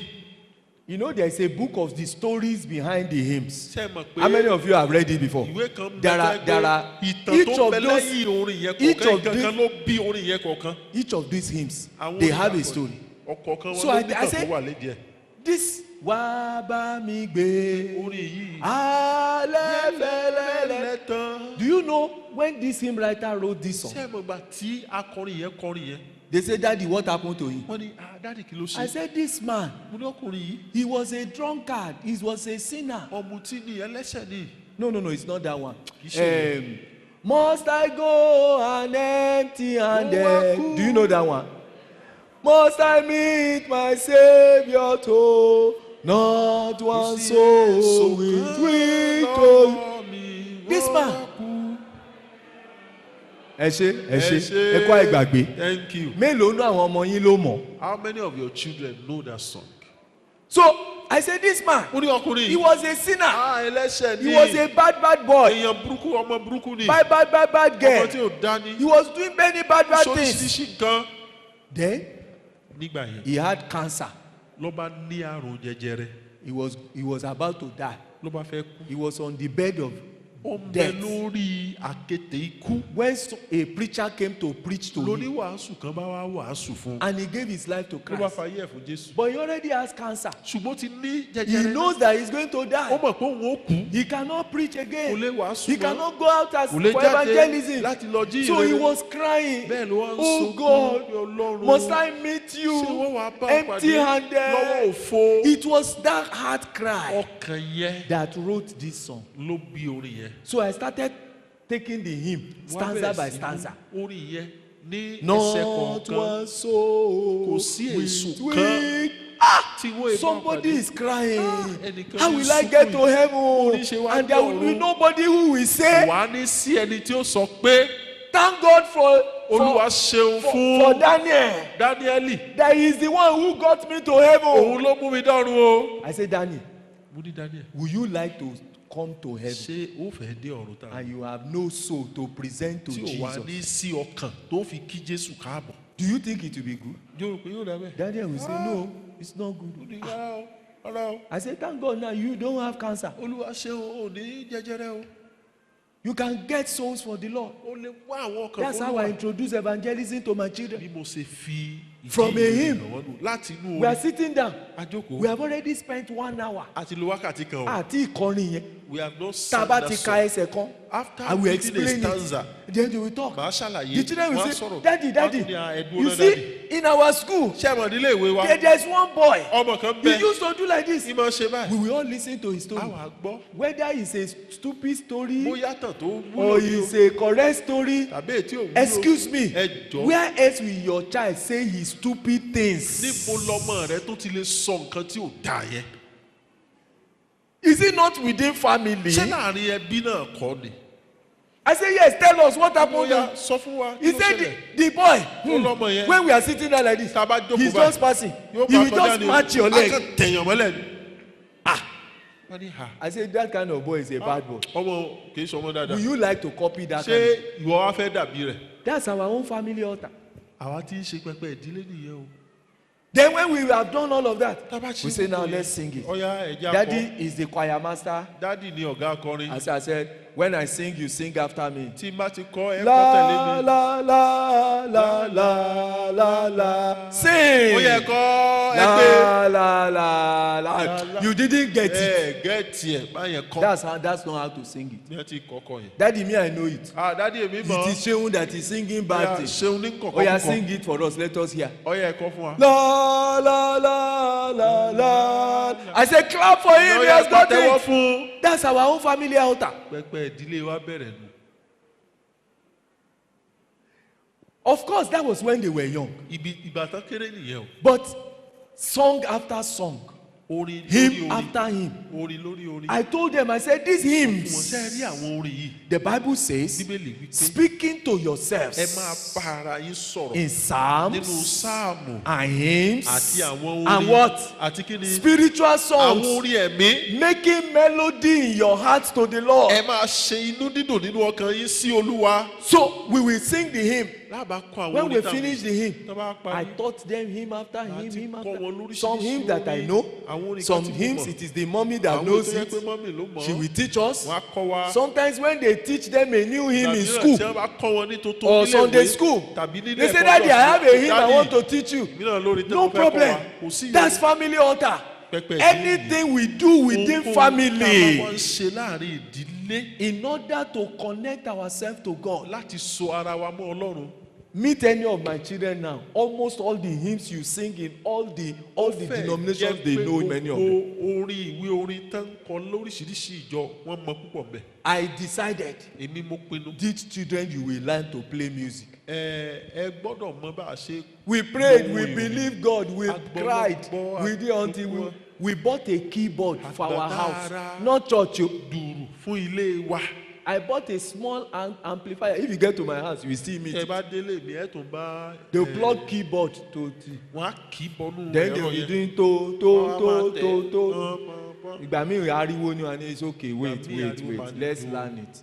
Yeah. I didn't know how those children they picked interest. Gbòòyà làwọn náà. All of wá them. Gbogbo wọn. They can play the keyboard. Kò sẹ́ni tí ò mọ. So when we now grow up, our family altar is like a complete church service. Pẹpẹ ìdílé wa dàbí pé ìsìn nínú ìjọ ni. The Bible says, Bíbélì wípé when you have come together, tẹ́ ẹ bá ti wá papọ̀. one has a psalm, Ẹnìkan ní sáàmù. one has a hymn, Ẹnìkan ní another orin one kan. a tongue, Ẹnìkan ní another one has a èdè kan, prophecy. ẹnìkan ní So we sit down. àsọtẹ́lẹ̀. Gbogbo wa wá The jókòó. one says, Daddy, Ẹnìkan I tó- have a special number. Mo ní orin He pàtàkì. comes to sing a Á song. wá wá kọ́. Sometimes songs that they composed by themselves. Ìgbà míì orin táwọn gangan kọ fúnra wọn. When we sit down in our family Tá a bá altar, jókòó sometimes nínú we are pẹpẹ there ìdílé wa. for 6 hours. Ìgbà míì wákàtí mẹ́fà a lè wà ń díẹ̀. Níbo láti rírọ àyè yẹn? Torí ẹ̀ mo ṣe ní kẹ́ ẹ Get gbélé. that time ni mo sọ pé stay at home. You have to be at home to do Stay this. at home to do it. You have to cancel some things to give attention Fagilé àwọn to these kankan. seeds. Kẹ́ ẹ lè rí àyè fún àwọn irú ọmọ yìí. Family altar can be sweet. Pẹpẹ ìdílé a máa dùn o. Mommy is going into the kitchen and coming out with goodies for the children to Mọ́mí eat. wọnú ilé ìdáná lọ, wọ́n There's mú no nǹkan jáde problem. fáwọn ọmọ láti jẹ, kò sí wàhálà. Tea is flowing. Chin chin Tea, is flowing. òun náà wá, chinchin wá. I discovered Mo wá rí i that my pé children started inviting their friends for our family altar. bẹ́ẹ̀ làwọn ọmọ mi bẹ̀rẹ̀ sí pé àwọn ọ̀rẹ́ wọn wá sí pẹpẹ ìdílé. Because it's not 5 a.m. Torí pé àní ṣe láago 5 àárọ̀. Then I say, there's family altar tomorrow Pé pẹpẹ ìdílé ń bẹ láàárọ̀ la o. at 2 o'clock. Daddy, Aago please. méjì, pé Daddy, please. Move Daddy it to ẹjọ́, 3. ẹja Move fi it sí to mẹ́ta, 3. ẹja fi sí mẹ́ta. I didn't know the reason why they were negotiating time. Mi ò mọ̀ dí tán fi ń ṣe dúnàdúrà àkókò. Suddenly, when it is 2 o'clock, Lójijì kúrò dago méjì. I will start. The people will start coming into Làwọn my èèyàn bá bẹ̀rẹ̀ room sí í wọlé wá. Máa ní pẹ̀lú báàgì. pẹ̀lú báàgì. Torí tá a bá tètè parí ibẹ̀ ni wọ́n á sùn. If you don't finish on time, that's where they sleep. Their friends coming. Àwọn ọ̀rẹ́ wọn máa ń We are not supposed to be more than 6, 7 that are in the house. Nílé. By the time we are doing family Ìgbà altar, tá a bá ń ṣe I pẹpẹ can ìdílé, have 15, 20 mo people. lè léèyàn 15, 20. Because they enjoy it. torí pé wọ́n ń gbádùn ẹ̀ ní. Sometimes I say, I'm dealing with Ìgbà academics today. mo lè ní lónìí We are ọ̀rọ̀ dealing lórí ìwé with how to be a Christian bá a ṣe jẹ́ kírísítíánì and pass. tí ó sì That's my ṣàṣeyọrí. own family altar. ẹ wo pẹ́pẹ́ ìdílé tèmi. Those children enjoyed àwọn it. ọmọ yẹn á gbádùn ẹ̀. They invited their friends. wọ́n pe àwọn ọ̀rẹ́ wọn. Up till now, dòní. sometimes they travel back to come and attend family altar. wọ́n á rìnrìn àjò wá padà sílé kán wá ṣe pẹ́pẹ́ ìdílé. Because torí pé it is an altar, pẹ́pẹ́ la pé but it is a family. ṣùgbọ́n ti ìdílé ni We are connected. asopọ̀ ni Each person. ẹnì kọ̀ọ̀kan. Now, let me put one more thing. ẹ jẹ́ n fi kankan sí. One thing that encourages familyness. kinní kan tó tún máa ń ṣe ìrànlọ́wọ́ lórí àti jẹ́ ìdílé Even though papọ̀. we say we are family, lóòótọ́ la sọ pé ẹbí kan ni wá. every member of the family must individually feel special. ẹnì kọ̀ọ̀kan nínú ìdílé yẹn ló gbọ́dọ̀ ní ìmọ̀lára pé òun ṣe pàtàkì. They know me by my name. That's the reason they gave everybody names. wọ́n mọ̀ mí mọ orúkọ mi ìdí nìyẹn tí wọ́n fi fún mi lórúkọ. You know something happened to me. ẹ mọ nǹkan kan ṣẹlẹ̀ sí I mi. told you that one of my nephews came to live mo with sọ us. fún yín pé ọ̀kan náà àwọn ọmọ ẹbí wa wá gbé pẹ̀lú mi. That nephew was just a few months older than my second son.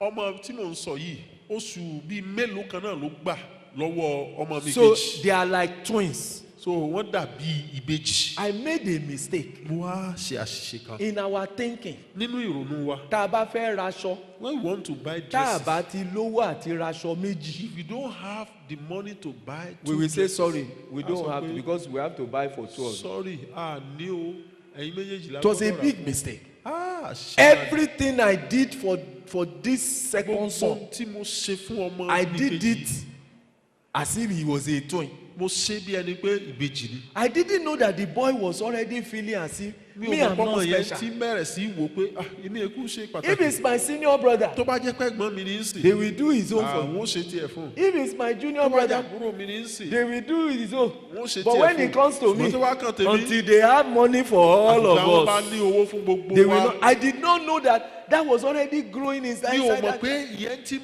dàgbà nú ọmọ yẹn. Thank God for disciples. olúwa ṣeun fún I àwọn carried my matter. I said, olùsọmọ excuse me, sir, I have Bá a problem bí with ọ̀rọ̀. this boy. mo ní He's wàhálà doing like pẹ̀lú this. ọmọ yẹn. ó ṣe báyìí ó ṣe báyìí. Because my disciple said, he olùsọmọ said, do yẹn you ní know pé that even though they are two, pé lóòótọ́ wọ́n jẹ́ méjì. they are not two human beings. They are not just a group of two human wọ́n beings. èé ṣe yìí Each bí one of them is èèyàn méjì. individual. ẹnì kọ̀ọ̀kan You wọn must kọ̀ọ̀kan know ni wọ́n. how to separate them and deal with them one by o one. gbọ́dọ̀ mọ̀ bó ṣe yà wọ́n tó sì bá ẹnì kọ̀ọ̀kan wọn ṣe You lọ́kọ̀ọ̀kan. know, my case was very serious. tọ̀rọ̀ tèmi ó tún le díẹ̀. My firstborn has name. àkọ́bí mi ó ló kọ́ tá Is the firstborn. ó ní I'll àkọ́bí. say firstborn. tí n bá sọ pé Follow your daddy, we are going now. àkọ́bí wo àti dádì ẹ̀ ń jáde Tá a o. bá ń jẹun, tá a bá ń jẹun, tẹ́ran bá ṣẹ́kù. If Ta ni ó there's jẹ? extra meat who will Eh? eat it? Last born. ọmọ tó kàn ìdè. Wọ́n ní èmi. wọ́n ní ẹ̀hẹ́ mi I'm not firstborn. mi ì ṣàkọ́bí I'm not last born. mi ì ṣàbí kàn Tèmi. èmi It's okay. kò sí ọ. Irú ayé tèmi wá ni. I That's did the not kind know of that life this I- boy was growing with ọmọ that. kọ́mọ yìí kíní yìí ti ń dàgbà nínú ẹ̀. Ọlọ́run ló yọ mí, ó fẹ́ jù kí n tó realize. It was God who saved me. Each of I your almost children must be missed it. made to feel o gbọ́dọ̀ a jẹ́ bona fide Ìkọ̀kan. member of the family. ọmọ rẹ kó mọ̀ pé èèyàn tó ṣe pàtàkì lòun nínú So ẹbí yẹn. the day I came into the house ọjọ́ tí mo wọlé wá. and I said I'm going out with my mid-born son. mo ní ọmọ mi tó ń bẹ láàrin làjọ ń jáde lọ lónìí. My what? èwo Mid-born. ọmọ mi tí mo bí sáàrin. They said, Daddy, what is that? wọ́n ní dádì kí ló tún jẹ́ I báyìí. said, no. They said, I'm firstborn. I said, no, I'm not talking about mo firstborn. ní èmi ní àkọ́bí. ó ní I'm èyí not ẹ̀kọ́ talking mi about lastborn. mi sọ nípa My Àbíkẹ́. mid-born son. èyí tí mo bí sáàrin. Ẹ̀rín bọ́ lẹ́nu ẹ̀. You can see laughter. I said, so I finally have a name. so mo ti rókọ. When I'm going out, tí mo bá ń jáde. before, tẹ́lẹ̀tẹ́lẹ̀. I will pack the three of them inside the car. àwọn mẹ́tẹ̀ẹ̀ta máa kó sínú I mọ́tò. stopped doing that. mi ò ṣe When I'm going out, mo máa ń jáde. I'll say, I'm going out with Mr. Lastborn. mo ń sọ pé ọ̀gbẹ́ni àbíkẹ́yìn yẹn ni mo ń bá He jáde. said, yes, it's my turn. yes èmi ló kàn báyìí. Please, everybody, go and wash plate. Go and do whatever you gbogbo like. èèyàn ẹ lọ fọbọ́. I'm going out with daddy. èmi àti dádì ń jáde. When I go out, tí n bá it's jáde. not wasted. I talk to him. mo bá I sọ̀rọ̀. discuss with him. Màá I sọ̀rọ̀. dig into his heart. wo tó wà lọ́kàn. The next time, Ìgbà I míì. carry another one. màá gbé mi. Each person in the family, ẹnì kọ̀ọ̀kan nínú ìdílé even though yẹn, we are connected. lóòótọ́ la so papọ̀. How did the Bible put it? How did He it said, say? we are members one of another, Only- yet something in particular. Where is that scripture now? That should be 1 Corinthians chapter 12. Kọ́ríńtì kìíní. Let me read it for you. orí ìkejìlá 1 Corinthians nìyẹn. 12. ẹ jẹ́ kí n kà á. Where is that verse? If you find it, members in particular.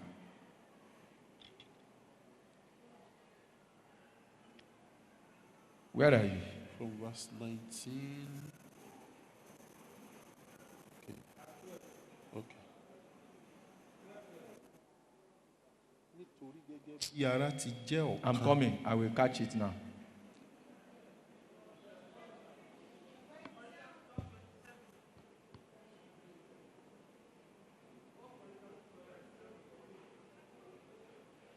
$12:27. Thank you. 1 Corinthians chapter 2. It said, now ó ní ǹjẹ́ ye are the body of Christ, ǹjẹ́ ẹ̀yin ṣe ara Kristi. and what? Àti Members in what? olúkúlùkù yín. Particular. olúkúlùkù yín. We are members jẹ́ of ẹ̀yà a. ara. We are a members of the same family, olúkúlùkù ìdílé but kan náà ni we wá. are members. How? ṣùgbọ́n báwo In particular. ní ìṣe pàtàkì Have a lẹ́lẹ́nìkọ̀ọ̀kan time to sit with these children. lákòókò láti jókòó pẹ̀lú àwọn ọmọ. There should be something you are talking to number one that number two doesn't know anything kíní about. kan ń bẹ tó ń bá lákòókò sọ tí kejì ò mọ̀. At his own level. ní gbèdéke rẹ̀. Shemo, even now that we have social media, ṣe é pé ní ìsìn tá a ní ẹ̀rọ alátagbà and we have, tí ó we so have, gbogbo wa papọ̀. we have WhatsApp. a ní The only ilé one ìtọ́jú I WhatsApp. agree to do. ìyẹn ni I have a group mo ní ìpín kan that is me, tó jẹ́ èmi my wife, aya mi and the firstborn, àti àkọ́bí yẹn. for discussing issues that are peculiar to him. àti máa sọ àwọn ọ̀rọ̀ tó jẹ́ pé ó ní í I ṣe have pẹ̀lú one ẹ̀. that is me, Mo the ní wife, kan tó the jẹ́ mother, èmi and the second born. aya mi àti And each one of them, I have one, my mother and my wife, and the third one, bẹ́ẹ̀ gẹ́gẹ́ separate. ni mo ní pẹ̀lú ẹlẹ́ẹ̀kẹta náà. Then we have one that is the family group. àwa nìkan tó jẹ́ pé gbogbo wa la wà nú ẹ̀. Anything we want to discuss in the Ohun tó tá a bá family, fẹ́ sọ. it goes to that family one. á jù sínú ẹ̀. When I want to talk to one, Tí it n bá fẹ́ goes to bẹ́ẹ̀ the nìkan group sọ̀rọ̀. with this particular èyí one. tó ní í ṣe pẹ̀lú tiẹ̀ ni màá jù sí. They know that I have a particular space in daddy and mommy's heart. wọ́n mọ̀ pé àwọn láàyè kan pàtàkì ní ọkàn dádì àti mọ́mì. I gave each one of them special mo names. fún kálukú wọn ló kọ I tiẹ̀. will not tell you. mo ní sọ fún yín o. Special names. ó kọ tí kálukú wà. And this special names is Orúkọ yìí. the name of their WhatsApp group. ó ní orúkọ ìpín WhatsApp wọn. So that each person kó lè jẹ́ pé nìkan feels yóò nímọ̀ lára a part of that family. pé ara ìdílé yẹn lòun jẹ́. So when we get to family altar, tábà wá lórí each pẹpẹ person ìdílé makes contribution. kálukú ni ó sọ They tiẹ̀. will be at different levels. wọ́n á wà ní We gbèdéke don't make fun of oríṣiríṣi. anybody. àní fẹnikẹ́ni Family ṣeré. is a place where you can make your ibi mistakes. tó o ti lè ṣe àṣìṣe rẹ ní ìdílé jẹ́. Family where you is where you can be stupid Ibi and tó nobody ti lè- will laugh at tí o you. ti lè hùwà bó ṣe wù ọ́ tí o sì sẹ́ni tí ó fi ọ́ rẹ́rìn ni. Family is where you can do things that should cause you shame and ibi people tó o will ti lè support ṣe you. nǹkan ìtìjú táwọn èèyàn á sì tó gbárùkù tiẹ̀ ni. When people want to laugh, I say, why Èèyàn bá fẹ́ you yẹ̀rù bá don't mi, laugh kí ló at dé? your brother now. èèyàn ò lè fàbúrò rẹ. Don't laugh at your brother. o lè farakùnrin rẹ rẹ. He's your brother. arákùnrin Where rẹ. else should he make his ibo ló ti mistakes? fẹ́ ṣàṣìṣe ẹ̀. That's family. ìdílé nìyẹn. It happens in our family ó máa altar. ń ṣẹlẹ̀ ní pẹpẹ ìdílé. Sometimes our family altar ìgbà míì is pẹpẹ is ìdílé wa. prayer for one member, one person, àdúrà fún ẹnìkan péré ni. just one person. ẹnìkan. I say today máa ní lónìí. we want to pray for, a and I will fẹ́ mention his gbàdúrà, name. màá sì dárúkọ ẹni. You know, this person has a ẹni challenge yìí ó ní ìpèníjà báyìí that all of us know about. tí gbogbo wa mọ̀. Yeah, he's going to face this exam now. á lọ sí And ìdánwò báyìí báyìí. in my discussion with him, nínú ìbásọ̀rọ̀ mi he's pẹ̀lú ẹ̀ afraid of facing that exam. ẹ̀rù ìdánwò yẹn ń bà á. But we are the brothers, we are the father. So Àwa all of gan us we are ni going to. ara ìdílé rẹ̀ And gbogbo wa o. Our prayer secretary will carry the job. Ẹni tó jẹ́ akọ̀wé àdúrà Who is our prayer secretary? agbàṣẹ tá Mommy. mọ́mì ni. Let's pray for this boy. Ó yẹ kí a gbàdúrà fún ọmọ yìí. Bàbá. Tó o bá dá dúró wákàtí mẹ́ta ẹ lè If máa you don't gbàdúrà. stop her, the next 3 hours you are still there. But you know what it does is that the boy ṣùgbọ́n tí wọ́n feels ṣe ni pé good. ọmọ yẹn á wo pé ha. they are praying for me. Èmi náà ń gbàdúrà fún. They are praying for me. Èmi náà ń gbàdúrà fún. When he goes to face that tó exam, bá lọ dojúkọ ìdánwò they yẹn. know that all of Wọ́n mọ̀ every pé time they are doing gbogbo exam, ìgbà tán bá ti ń ṣèdánwò they yẹn. know mommy will pray for me Wọ́n that mọ̀ morning. pé láàárọ̀ ọjọ́ yẹn mọ́mí á gbàdúrà fáwọn. They feel special. Wọ́n mọ̀ They pé feel àwọn ṣe loved. pàtàkì. They nífẹ̀ẹ́ feel àwọn. wanted. Àwọn sì a sì ń fẹ́ àwọn. Apart from family altar, Yàtọ̀ sí pẹpẹ ìdílé yẹn. there are other things we do together as a family. Báńkẹ́ mi mẹ́ta tún máa My ṣe. time has gone. I'm just going to mention them Àkókò quickly. ti lọ, wọ́n kàn dákọ̀ wọn ni. There are family fasts. Àwẹ̀ àjọgbà nínú ìdílé ń bẹ. Anywhere my children know, Ibikíbi táwọn ọmọ mi they bá wà. don't need, they know there's a 40-day fast we will take every year. Wọ́n mọ̀ pé ní ọdọọdún àwẹ̀ ológójì ọjọ́ ó ń bẹ tá a jọ gbà. And it was God who established it. Ọlọ́run sì ló fìdí ẹ̀ kalẹ̀. You and your sons. I discovered that Àtàwọn ọmọ ẹ̀. when God is making a covenant with a Lórí life, wípé ìgbà tí Ọlọ́run bá ń He bá wants to ìdílé kan dá include májẹ̀mú. His Ó family. fẹ́ mú àwọn ọmọ ẹbí When yẹn God wá sílẹ̀. brought the covenant of circumcision to Ìgbà tí Abraham, Ọlọ́run mú májẹ̀mú ìkọlà wá fún Ábúráhámù. what did He say?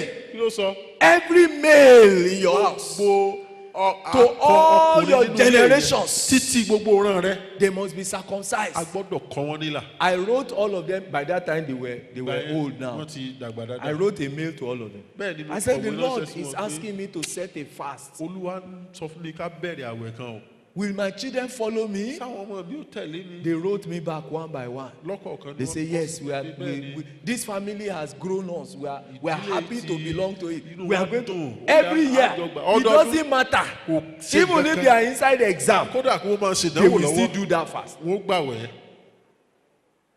We do this together. Àjọ ń ṣe papọ̀ No ní matter where I am, ibikíbi tí n bá no wà. matter where they are, Ibikíbi tán bá wà. if we are together, Tá a bá jọ wà. we will pray together. A jọ gbàdúrà If we are not Tá a together, bá sí we are papọ̀. fasting À together. ń gbàdúrà àwẹ̀ papọ̀. Sometimes, Ìgbà mìíràn, most of the time, lọ́pọ̀ ọgbà. I write the burden of that fasting. Ohun tá a gbà àwẹ̀ lé lórí. Why are we a kọ. fasting this year? Kí là ń gbà àwẹ̀ We are lé lórí fasting lọ́dún? for this to happen to À ń us as a gbà àwẹ̀. family. Kélé ìṣẹ̀lẹ̀ sí wa. Kélé ìṣẹ̀lẹ̀. And at the end of the year, Lópin ọdún. they come and tell testimonies. Wọ́n á wá They say, jẹ́rìí. actually, this year Ọdún yìí o. has been a year of growing my roots. Ọdún tí mo mú kí gbòǹgbò mi ó jinlẹ̀ sí i. Like our family fast said. Bí I saw àwẹ̀ tá a that jọ gbà I've nínú ìdílé grown, wa I ṣe. have Mo grown rí i pé stronger this year. gbòǹgbò mi ó ti jinlẹ̀ sí i. That's familyness. Ìdílé nìyẹn. Family fast. Gbígbà àwẹ̀ papọ̀. We do family retreats. A máa ń ṣe ìpàgọ́ tìdílé wa nìkan. Are you hearing me? Ẹ ń gbọ́ mi. Retreat that nobody else is allowed to be there. Kò sẹ́nìkan kan tó lè wà ń bẹ̀. Àwa nìkan ni. Me, Èmi, their mother, màmá wọn, the children. àtàwọn ọmọ. There are only 3. Àwọn mẹ́ta náà. There is no how a disciple is close to me that you will enter. Kò sí bí ọmọlẹ́yìn ṣe lè súnmọ́ mi tó lè wọbẹ̀. It's for the 3 of us, the 5 of Àwa us. márààrún ni la ní. We do it. Àjọ máa ń ṣe. Sometimes twice a year. Ìgbà mi ó lè jẹ́ ẹ̀kan lọ́dún. Sometimes once. Sometimes once, sometimes twice. Ìgbà mi ó lè jẹ́ ẹ̀kan, ó lè jẹ́ méjì. We close everybody out. Gbogbo èèyàn láti. I mark it out in my diary. Màá ti There is yọ ọjọ́ yẹn. there is no preaching engagement that you can give me that will make me to kò cancel it. sírú ìwàásù tẹ́ni wá wà tó lè mú kí n fagilé ìpàgọ́ ìdílé yẹn. Even if you ask me to come and preach in Aso Rock, I will Kódà say tẹ́ ẹ bá ní no. wá This fún Aso weekend, Rock, this màá ní place ibi is for yìí. my family. Fún ìdílé I mi. learned how to block weekends for my wife. Mo mọ bí mo ṣe máa fa ìlà sí òpin ọ̀sẹ̀ fún aya mi nìkan. This place, Ibi. me and my wife. Èmi àtayá. This place, Eléyìí. me and my Èmi family. àti ìdílé mi. Because Torí pé the family I don't give attention to, ìdílé tí n ò bá fara fún. If they start scattering, tí wọ́n bá bẹ̀rẹ̀ sí túká will I have a ministry? ṣé n ó níṣẹ́ ìránṣẹ́ Will they invite me? ṣé wọ́n pè mí. If one of my children is a drug addict, tí kan náà àwọn ọmọ mi bá jẹ́ ni tí mú oògùn olóró káàkiri will they invite me? ṣé wọ́n pè mí. They say they invited me. Excuse me, we are only inviting you because you are invitable. à ń pè yín ni torí wípé You are invitable. torí pé ẹ ṣe é pè. If you are no longer invitable, tẹ́ ẹ bá ṣe é pè mọ́ ń sìn they will not invite you. wọn ò ní pè yín mọ́. Somebody said the church, ẹnìkan sọ they are wicked people. wípé àwọn ará àjọ wọn burú jẹ́ o. Gbogbo man of God, wọ́n dàbí ọsàn. all men of God are like orange. Tómi bá wà nínú wọn, if the orange is full of àwọn juice ìjọ Ọlọ́run, the church of God kí ni wọ́n máa ṣe? what would they be doing. Wọ́n máa fún mu. You squeeze it, Wọ́n máa pè é bí you wọ́n á suck pè é it lọ́hùn, wọ́n á pè they é call you bí wọ́n á here pè é call lọ́hùn. you there call you here. Tómi bá tọ́nú rẹ̀. once your water is dry Kí la máa ń ṣe fọ́sàn tómi bá what will tọ́nú happen to ẹ̀? that kind of a orange. Á sọnù. throw it away. Hey, Evangelist kan ló sọ bẹ́ẹ̀ fún it's mi. an evangelist that Ó told me. nítorí ìdí ẹ̀ làwa náà ṣe lọ dá ṣọ́ọ̀ṣì tiwa That's lẹ̀. why we went to start our own A mọ̀ pé a church. kì í ṣe pásítọ̀. We know we are not Ṣùgbọ́n pastors. a gbọ́dọ̀ ní tá a But fẹ̀yìntì. we must have something to Fallback plan, insurance back ni. on. Insurance. like our Sórí tá a insurance. bá dàgbà So when we are old tí kò bá sómi nù wa and mọ́, there is no water inside us àwọn tí ó again, tọ́jú wa, those who will take care of ẹ jẹ́ kémi us, náà ní ṣọ́ọ̀ṣì tèmi. let me have my own church. I listen, I say, Mo kọ́kọ́ wò pé is this a word of wisdom? ṣé ọ̀rọ̀ ọgbọ́n lélẹ̀? But then the Holy Spirit said, Ṣùgbọ́n mi gbọ́ wípé no, don't listen to him. èèmọ̀ gbọ̀n tí ń wí o. Let me ask you. The Holy Spirit asked me, let me ask you. Jẹ́ kí n bí ọ́. Who has ever tasted an orange Ta ló ti mu ọsàn rí? and you taste it like this Ó sì mú báyìí. and it's sweet Ó sì and dùn. it has water? Ó sì lómi. Will you ever throw it away? Yóò jùnú. I said no. Mo ní I rárá. said, so the secret is Ní àṣírí until ibẹ̀ you lélẹ̀ o. die, Títí tó fi kú. make sure there is water inside you. Rí i dájú wípé omi ń sàn nínú rẹ̀. Nobody will throw you away. Kò sẹ́ni tí ó sọ ẹ́ nù. Are you hearing me? Ẹ gbọ́ mi. We invite you A pè ọ́ because you are what? torí pé kí ni? Those of you that have husband that are pastor, let me tell pastor, Èyí tẹ́ ẹ pastor, ní ọkọ tó jẹ́ pásítọ̀ ẹ Pastor. sọ fún ọ pé pásítọ̀ sà. pastor, Pásítọ̀ sà. if you are no longer invited, Ẹ bá ṣe é pè mọ́. èmi àti ẹni ọkù o, Yọ ká wa méjèèjì. It's both of èmi us. àti ẹni ọkù. It's you and I. Nígbà ayé bá ti tọ́ bá ti sọ yín nù, èmi ò lè kò síbi tí ń sọ yín When sí. you are thrown away, I have no place to throw Ẹ you. gbájúmọ́ mi o. Please focus me o. One more, two more, and Nǹkan bíi I will méjì sí. close. A wà parí. Family retreats that I was talking about.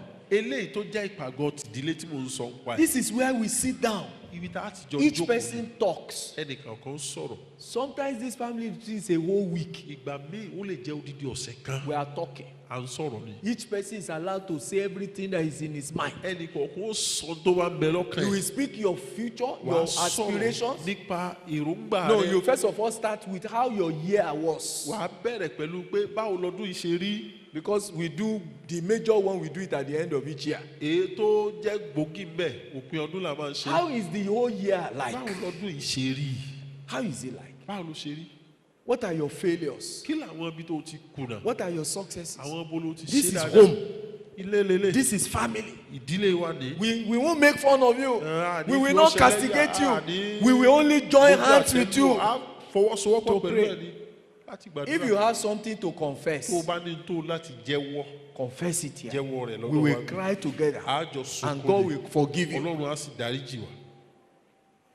When we have spiritual session, we have business session. Tá a bá ní ipa titi tá à ń ṣe tẹ̀mí, a tún lè tí ó jẹ́ ti iṣẹ́ tó kàn wá. What is daddy doing in this house that you don't like? Kí ni dádì ń ṣe nínú ilé ìtẹ́ ẹ̀fẹ́?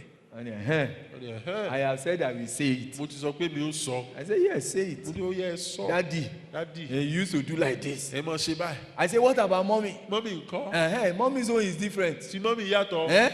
Mommy will do like this. Mommy When they ṣe were báyìí. young, Nígbà wọn kéré. you know, as they are growing, Ṣé ẹ̀ mọ́ ṣe ń dàgbà? small petty things Àwọn left kan kéékèèké that discussion ó and it kúrò became very ó strong. wá di ọ̀rọ̀ tó Family sì- retreat It's not a time for you to come and preach the whole sermon that you have not found the space to preach. It's a discussion time. It's not a time to preach at your children. Let them talk. Let them raise their prayer points. Let them talk the way they want. And then you can pick it up and use it to build them. Use it to encourage them. The family sanctuary.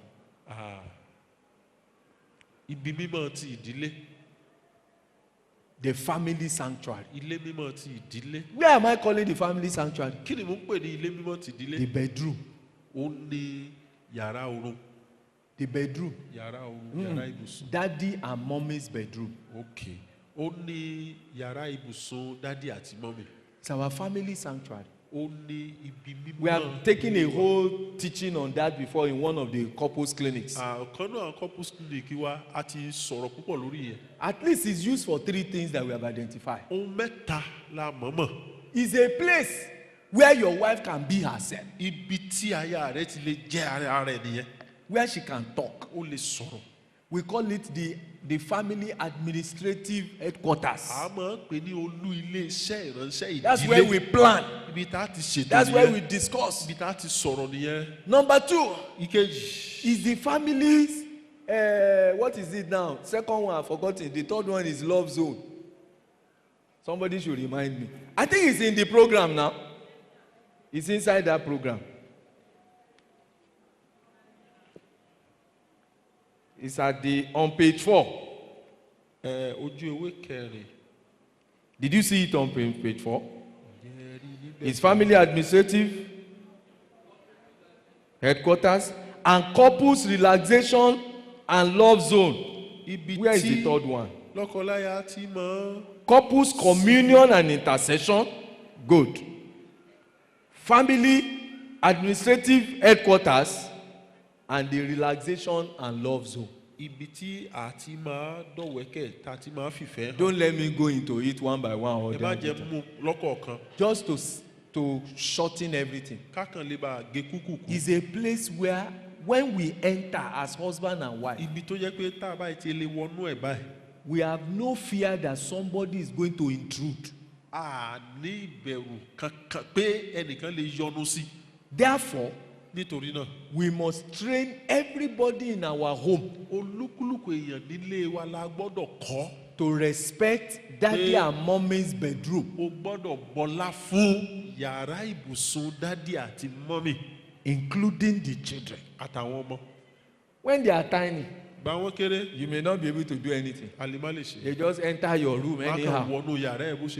But as soon as they start talking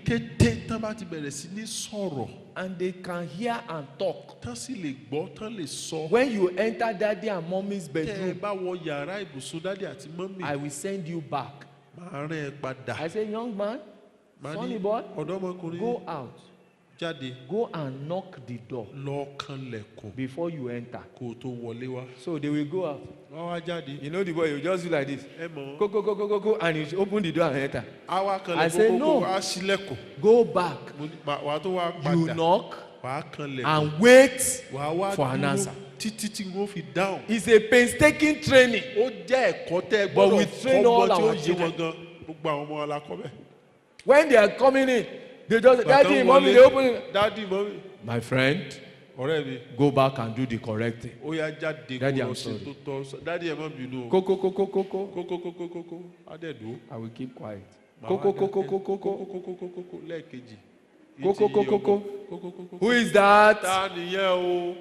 I know he's the one. Come in. Sometimes you open the door and laugh. There's no problem. What am I doing? I am preserving the family sanctuary. So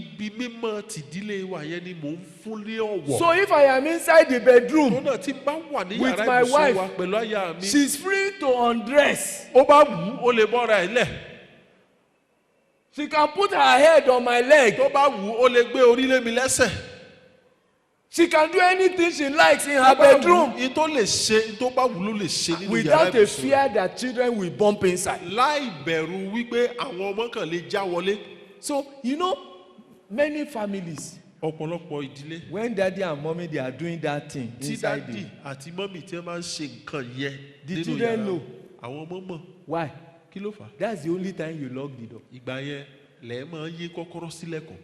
So tọ́ bá ti dé dilẹ̀kùn, Tí wọ́n bá ti dé. tọ́ bá ṣílẹ̀kùn, tọ́ bá Tí wọ́n bá ti gbàgbọ́ gbélẹ̀kùn wò báyìí tán. Àwọn jagunlabi. they know that something is going on. Wọ́n mọ̀ pé nǹkan kan ń ṣẹlẹ̀. But in our house, Ṣùgbọ́n nílé tiwa. you can never know O lè mọ̀. because our door is locked. Ilẹ̀kùn wa gbogbo ògbà la máa tì í. And you must knock and hear an answer before you come. Kò gbọ́ kó tó di pé wàá wọlé. They don't know what we are doing inside. Wọ́n mọ̀ tá a ṣe. When we are praying, they Tá a don't máa know. ń gbàdúrà. Wọ́n mọ̀. When we are talking, they Tá a don't máa know. ń sọ̀rọ̀. Wọ́n And mọ̀. when we are doing the other Tá a máa one, ń ṣe it doesn't concern Kò them. kàn wọ́n. Preserve your bedroom Bọ́lá fún as yàrá the ibùsùn family yẹn sanctuary gẹ́gẹ́ bí ibi mímọ́ ìdílé first lákọ̀ọ́kọ́ for husband and wife. fún ọkọ àtaya. Then secondly, Líkejì for your biological children. fún àwọn ọmọ tẹ́ ẹ bí. When you want to do family, Tẹ́ ẹ bá ṣe. listen to me, especially those of you who are disciples. Àádùlọ èyí tẹ́ ẹ jẹ́ olùsọ́nídọ́mọ ẹ̀yìn. And disciples feel everywhere. Tí ẹ sì lọ́mọ ẹ̀yìn níbí lọ́hùn. There must be one place Ibì kan ń bẹ. where your biological children, Níbi tí àwọn ọmọ they know ẹ̀yìn- that if I enter that wọ́n place, mọ̀ pé tí bá ilé wọbẹ̀ I yẹn. can cry. Mo lè sunkún. No disciple will see me. Kò sí ọmọ ẹ̀yìn tí ó rí mi. I can talk to my Mo parents. lè bá àwọn òbí mi No sọ̀rọ̀. disciple will hear. Sọmọ ẹ̀yìn tí ó gbọ́. It's our bedroom. Ó ní yàrá ibùsùn wa. When there are big issues to handle Tí in the àwọn family, ọ̀rọ̀ tó lé bá wà láti sọ. when I say, "Hey, young man, Tí n bá sọ pé meet me in the bedroom," ọmọ mi he knows bá mi pàdé ní that yàrá there is ibùsùn. serious Ó talk. mọ̀ pé ọ̀rọ̀ tó ṣe pàtàkì gan-an ni. I told you my father used to wake me up in Sọ the fún night. yín aago méjì òru bàbá mi ó jí mi 2 dìde. 2 a.m. àwọn àti jí ẹ báyìí Wá tó ti ń ṣọ́ báyìí. wọ́n bọ́jú Wọ́n á ẹ̀. ní, who is this? Dami. Mo mọ̀ pé ọ̀rọ̀ ti dójú ẹ̀ Okay, nìyẹn. yes, there is trouble. Aha. But for my children, Ṣùgbọ́n fáwọn when I say meet me tí n bá sọ pé in my room, bá mi yàrá mi sí. they know that there is serious Wọ́n talk. mọ̀ pé ọ̀rọ̀ tó The ṣe talk I pàtàkì ni. talk with them inside the bedroom, Ọ̀rọ̀ tí wọ́n bá they wọn know sọ it's not nínú yàrá yẹn. àhesọ. Wọ́n mọ̀ pé it's more than hearsay. It's not àǹtakọ̀rọ̀sọ. Kì í ṣe ìtakùrọ̀sọ. When daddy calls you to the room, Dádì pé ẹ There's wá sínú something yàrá serious wọn. to talk Àyí about. tó ṣe pàtàkì gan-an. when they also want to say something serious to you, Táwọn náà bá wá fẹ́ bá ọ sọ ọ̀rọ̀ tó ṣe pàtàkì they say, gan-an. "Daddy, can I talk to you in your Dádì room?" ṣé mo lè bá yín sọ̀rọ̀ ní yàrá yín? I know that there is serious Mo mọ̀ matter. pé It's a ọ̀rọ̀ yìí family sọ̀rọ̀ sanctuary. kékeré. What am I talking about Kí ni today? tí mò ń sọ? Family. Ìdílé. The family. Ibi ìpẹ̀pẹ̀ The home. ìdílé yẹn. Now, Báyìí, the last thing is this. mo tó kàn yín. God is looking for homes. Ọlọ́run wá àwọn ìdílé. We prayed about it in the afternoon. Gbàdúrà lórí ẹ̀ lọ́sàn-án. I thought I will have chance to talk about disciples in the house. Mo wò pé wọ́n láǹfààní àti sọ̀rọ̀ lórí àwọn ọmọ ẹ̀yìn nínú ilé. Maybe it may be the topic of our next holy couples clinic. I don't know. Bóyá yóò jẹ́ àkórí But the couples clinic. when God finds a home like this, Ṣùgbọ́n tí Ọlọ́run bá rí ilé bí eléyìí. there are many homeless children on the road. Ọ̀pọ̀ ọmọ ní bẹ tí ò nílé lójú títì. Motherless children. Àwọn ọmọ tí ò níyá. Ìyá wọn wà láyé o, Their mothers are alive o. but ìyá wọn ti táké lọ. But their mothers have sold plastic. Ẹ má bínú téèyàn kan bá ń táké ń bí ẹ ṣàánú mi. Ẹ dárí ẹ̀ṣẹ̀ You jì. don't sell plastic here. But I discovered that most people who are selling those plastic, they have a job. But mo rí pé àwọn tí ń ta kéta ń Wọ́n á tún lọ sí ṣọ́ọ̀bù ké. You still go and Just open not to plastic be at store. home. Kankan má bàa sílé. There are many children outside. Ọ̀pọ̀lọpọ̀ ọmọ ló ń bẹ. Many of these níta. children that they are falling into the hands that we are Ọ̀pọ̀ àwọn talking tí- about. tí ń ṣubú sọ́wọ́ àwọn tá à ń It's sọ nípa because rẹ̀ their yẹn. parents don't understand Àwọn this. òbí wọn ọ̀rọ̀ yìí ò yé wọn ni. There is no home in their house. Sí ilé ìdílé nílé wọn. They have a house Wọ́n nílé where they go to, níbi tí wọ́n but máa there lọ is no sùn. home. Ṣùgbọ́n kò sí ìdílé God is bẹ́ẹ̀. looking for homes. Ọlọ́run wá wọn ìdílé I rẹ̀. have discovered Mo ti wá rí. that as soon as my home started being like this, Kété tí ìdílé mi bá ti bẹ̀rẹ̀ sí rí bẹ́ẹ̀ yẹn. children, people press into it. People press into it. What are they looking for? They are looking for that family. Everybody wants to be inside. Everybody wants to come inside. And you see, one home can only do so much. So much. They can't do too much. How I wish every home here is like that. Where you are from. So that those children that they are carrying a great destiny. But there is no home where we can cook their destiny. There is no familyness where we can raise them and they can become members of society that will be a contribution and not a problem. Maybe it is enough for this year that God will send us back first to go and create that familyness with our own. Especially for those of you that are between age 0 and 10, 11, 12 years of marriage. Your children are still young. Your children are still maybe 10, 12 maximum years of age. From 0 to 12. Before they escape into teenage years, their sense of humanness should have been formed. And it can only be formed in a family. I wish each family here, first and foremost, go and provide that for your own children. Even if you are first selfish, I don't mind. Even if you are not allowing any other child to come in, no problem. Create that familyness. Let these small children, let them grow up with a feeling that I have daddy, I have mommy, I can go there anytime, I can bump into them, I can be myself. I say, go and beat your mother. And the mother say, wahala ain't body. The children feel, I don't belong here. I don't belong here. So where I am, it goes like this. It goes like this. Okay? Sometimes I enter a house and within 10 minutes I'm playing with the children. People are surprised. They thought, we thought you are a big man of God. I say big man of God. These tiny things, they are our children. They are our future. They are our tomorrow. I sit down with them. In 5 minutes, I'm setting boundaries for them. We are playing.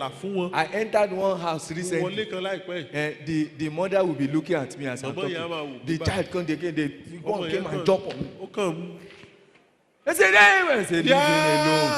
leave him alone. I said, son, how are you? I said, your bones are very strong. He said, yes. I can jump. I said, jump, let me see. Like I said, is that how to jump? You don't know how to jump. When I was your age, when I hit my head on the roof, oh yeah, try. Oh yeah, if you are a big boy, let your head talk this way. Then you see the body. Try. He said there is a lie. Nobody's head can touch. So I said, so you see now, you are not such a big boy. Now, let me tell you something. I have that boy's attention. Why? Because I accepted him. I didn't, imagine, I'm a visitor. A tired visitor. Who only came in the night. I should have said, whoa. Come and carry this your child. Leave me alone. After all, I'm a man of God. The person will say, why are you disturbing that? Go inside. Give that boy a knock.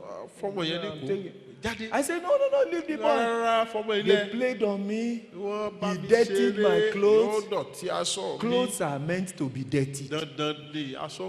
That's why they sell soap in the market. They will wash it.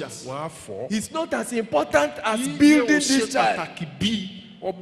Almost every home that I enter, the children are my friends. And some of them have been my friends since they were small. They are becoming teenagers now. If their parents do something wrong, they come and report to me. They say, I will go and tell your discipler. I will go and tell your discipler. This thing that you are doing to me, I will tell them. I say, hey, keep quiet. If you don't want me to tell your discipler, then do the right thing. And they know. When they come and say, wow, mommy is doing something that I don't like. What is it? Of course, I will speak to the child to see her own fault. But I will know how to go to the back and handle the mommy too. These children, they are our future. They must not become mad in our hands. They must not become spoiled in our hands. I told you yesterday, the only thing worse than a bad example is a no example. Stand up on your feet, let us pray. Will you talk to God tonight? Tonight is not a night of praying in tongues. Well, maybe I should allow you to pray in tongues first. Let's cry to God and say, Lord, give me a home that will raise righteous children. Give me a family atmosphere that will build righteous children. Give me a familyness that will create children that will be righteous and good. I want you to talk to God quickly. Hold the hands of your wife or your husband and say, Lord, make our house a home. Make our house a home. Make our marriage a family. Open your mouth and pray. Ask the Lord quickly tonight. We are going to pray the final prayers.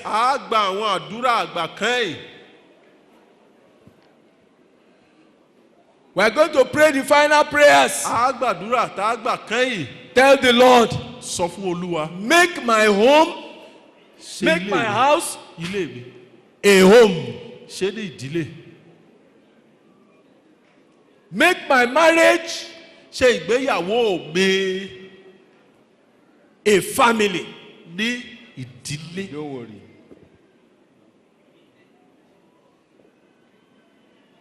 Make my marriage a home, a family. Make my children fortunate that they grew in my house. They grew in my home. Speak to God tonight. There are practical things to go and do now. I'm going back to make my children know how to have their personal altar.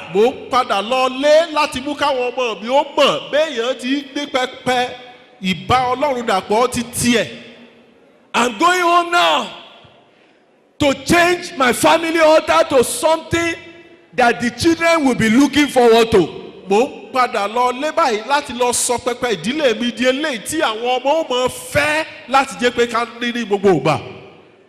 Even if we cannot do it every day, at least once a week. Once a week, the family must come together. The family altar must go up. Speak to God tonight. I'm going back to do something. I'm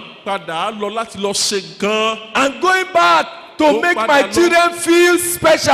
Láti mú kí àwọn ọmọ mi ó rí pé ẹni ọ̀tọ̀ làwọn. To make them individually a part of the family. Kẹ́ni kọ̀ọ̀kan tiẹ̀ rí wípé ara ìdílé mi, ara ẹbí mi làwọn jẹ́. Don't say that one is stubborn. Mo sọ pé yóò Ọlọ́run líle ni. That stubborn one is the one that needs to feel special most. Wípé èyí tó dọ́lọ́rùn líle yẹn gan ló yẹ kó jẹ́ni tí ó wò pé èèyàn pàtàkì jùlọ lòun. If you give him love, tó o bá fi ìfẹ́ fún un. it is possible that he is feeling deprived. That's why he is stubborn. Ó ṣeé ṣe kó máa wò ó pé nǹkan kan rẹ̀ òun jẹ́ ló ṣe ń dọ́lọ́rùn líle. He feels he doesn't belong to her. That's why he is stubborn. Bóyá ó wò ó pé òun ṣara yín ló fi ń dọ́lọ́rùn líle. I'm going back to give that boy special attention. Ó ń padà lọ láti fún ọmọ yẹn ní I'm ààyè going back. pàtàkì. When I'm coming back home, there's a special gift for every member of the family. Lé ẹnìkọ̀ọ̀kan nínú ilé yẹn ni mo gbọ́dọ̀ ra ẹ̀bùn pàtàkì lọ́wọ́ fún. I'm going back to create familyness. Ó padà lọ láti lọ ṣẹ̀dá jíjẹ́ ẹbí.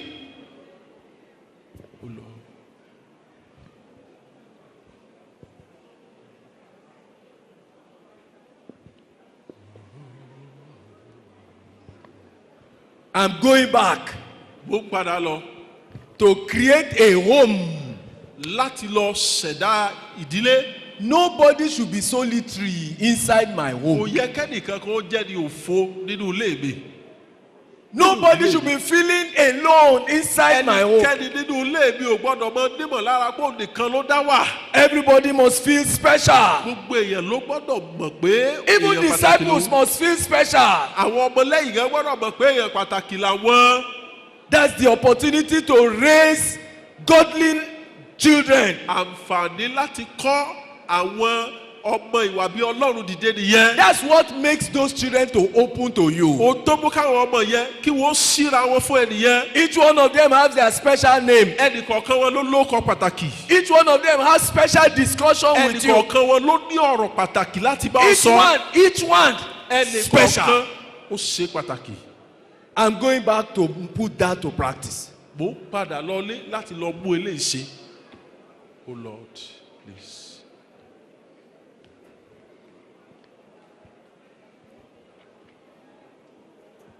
Mighty God.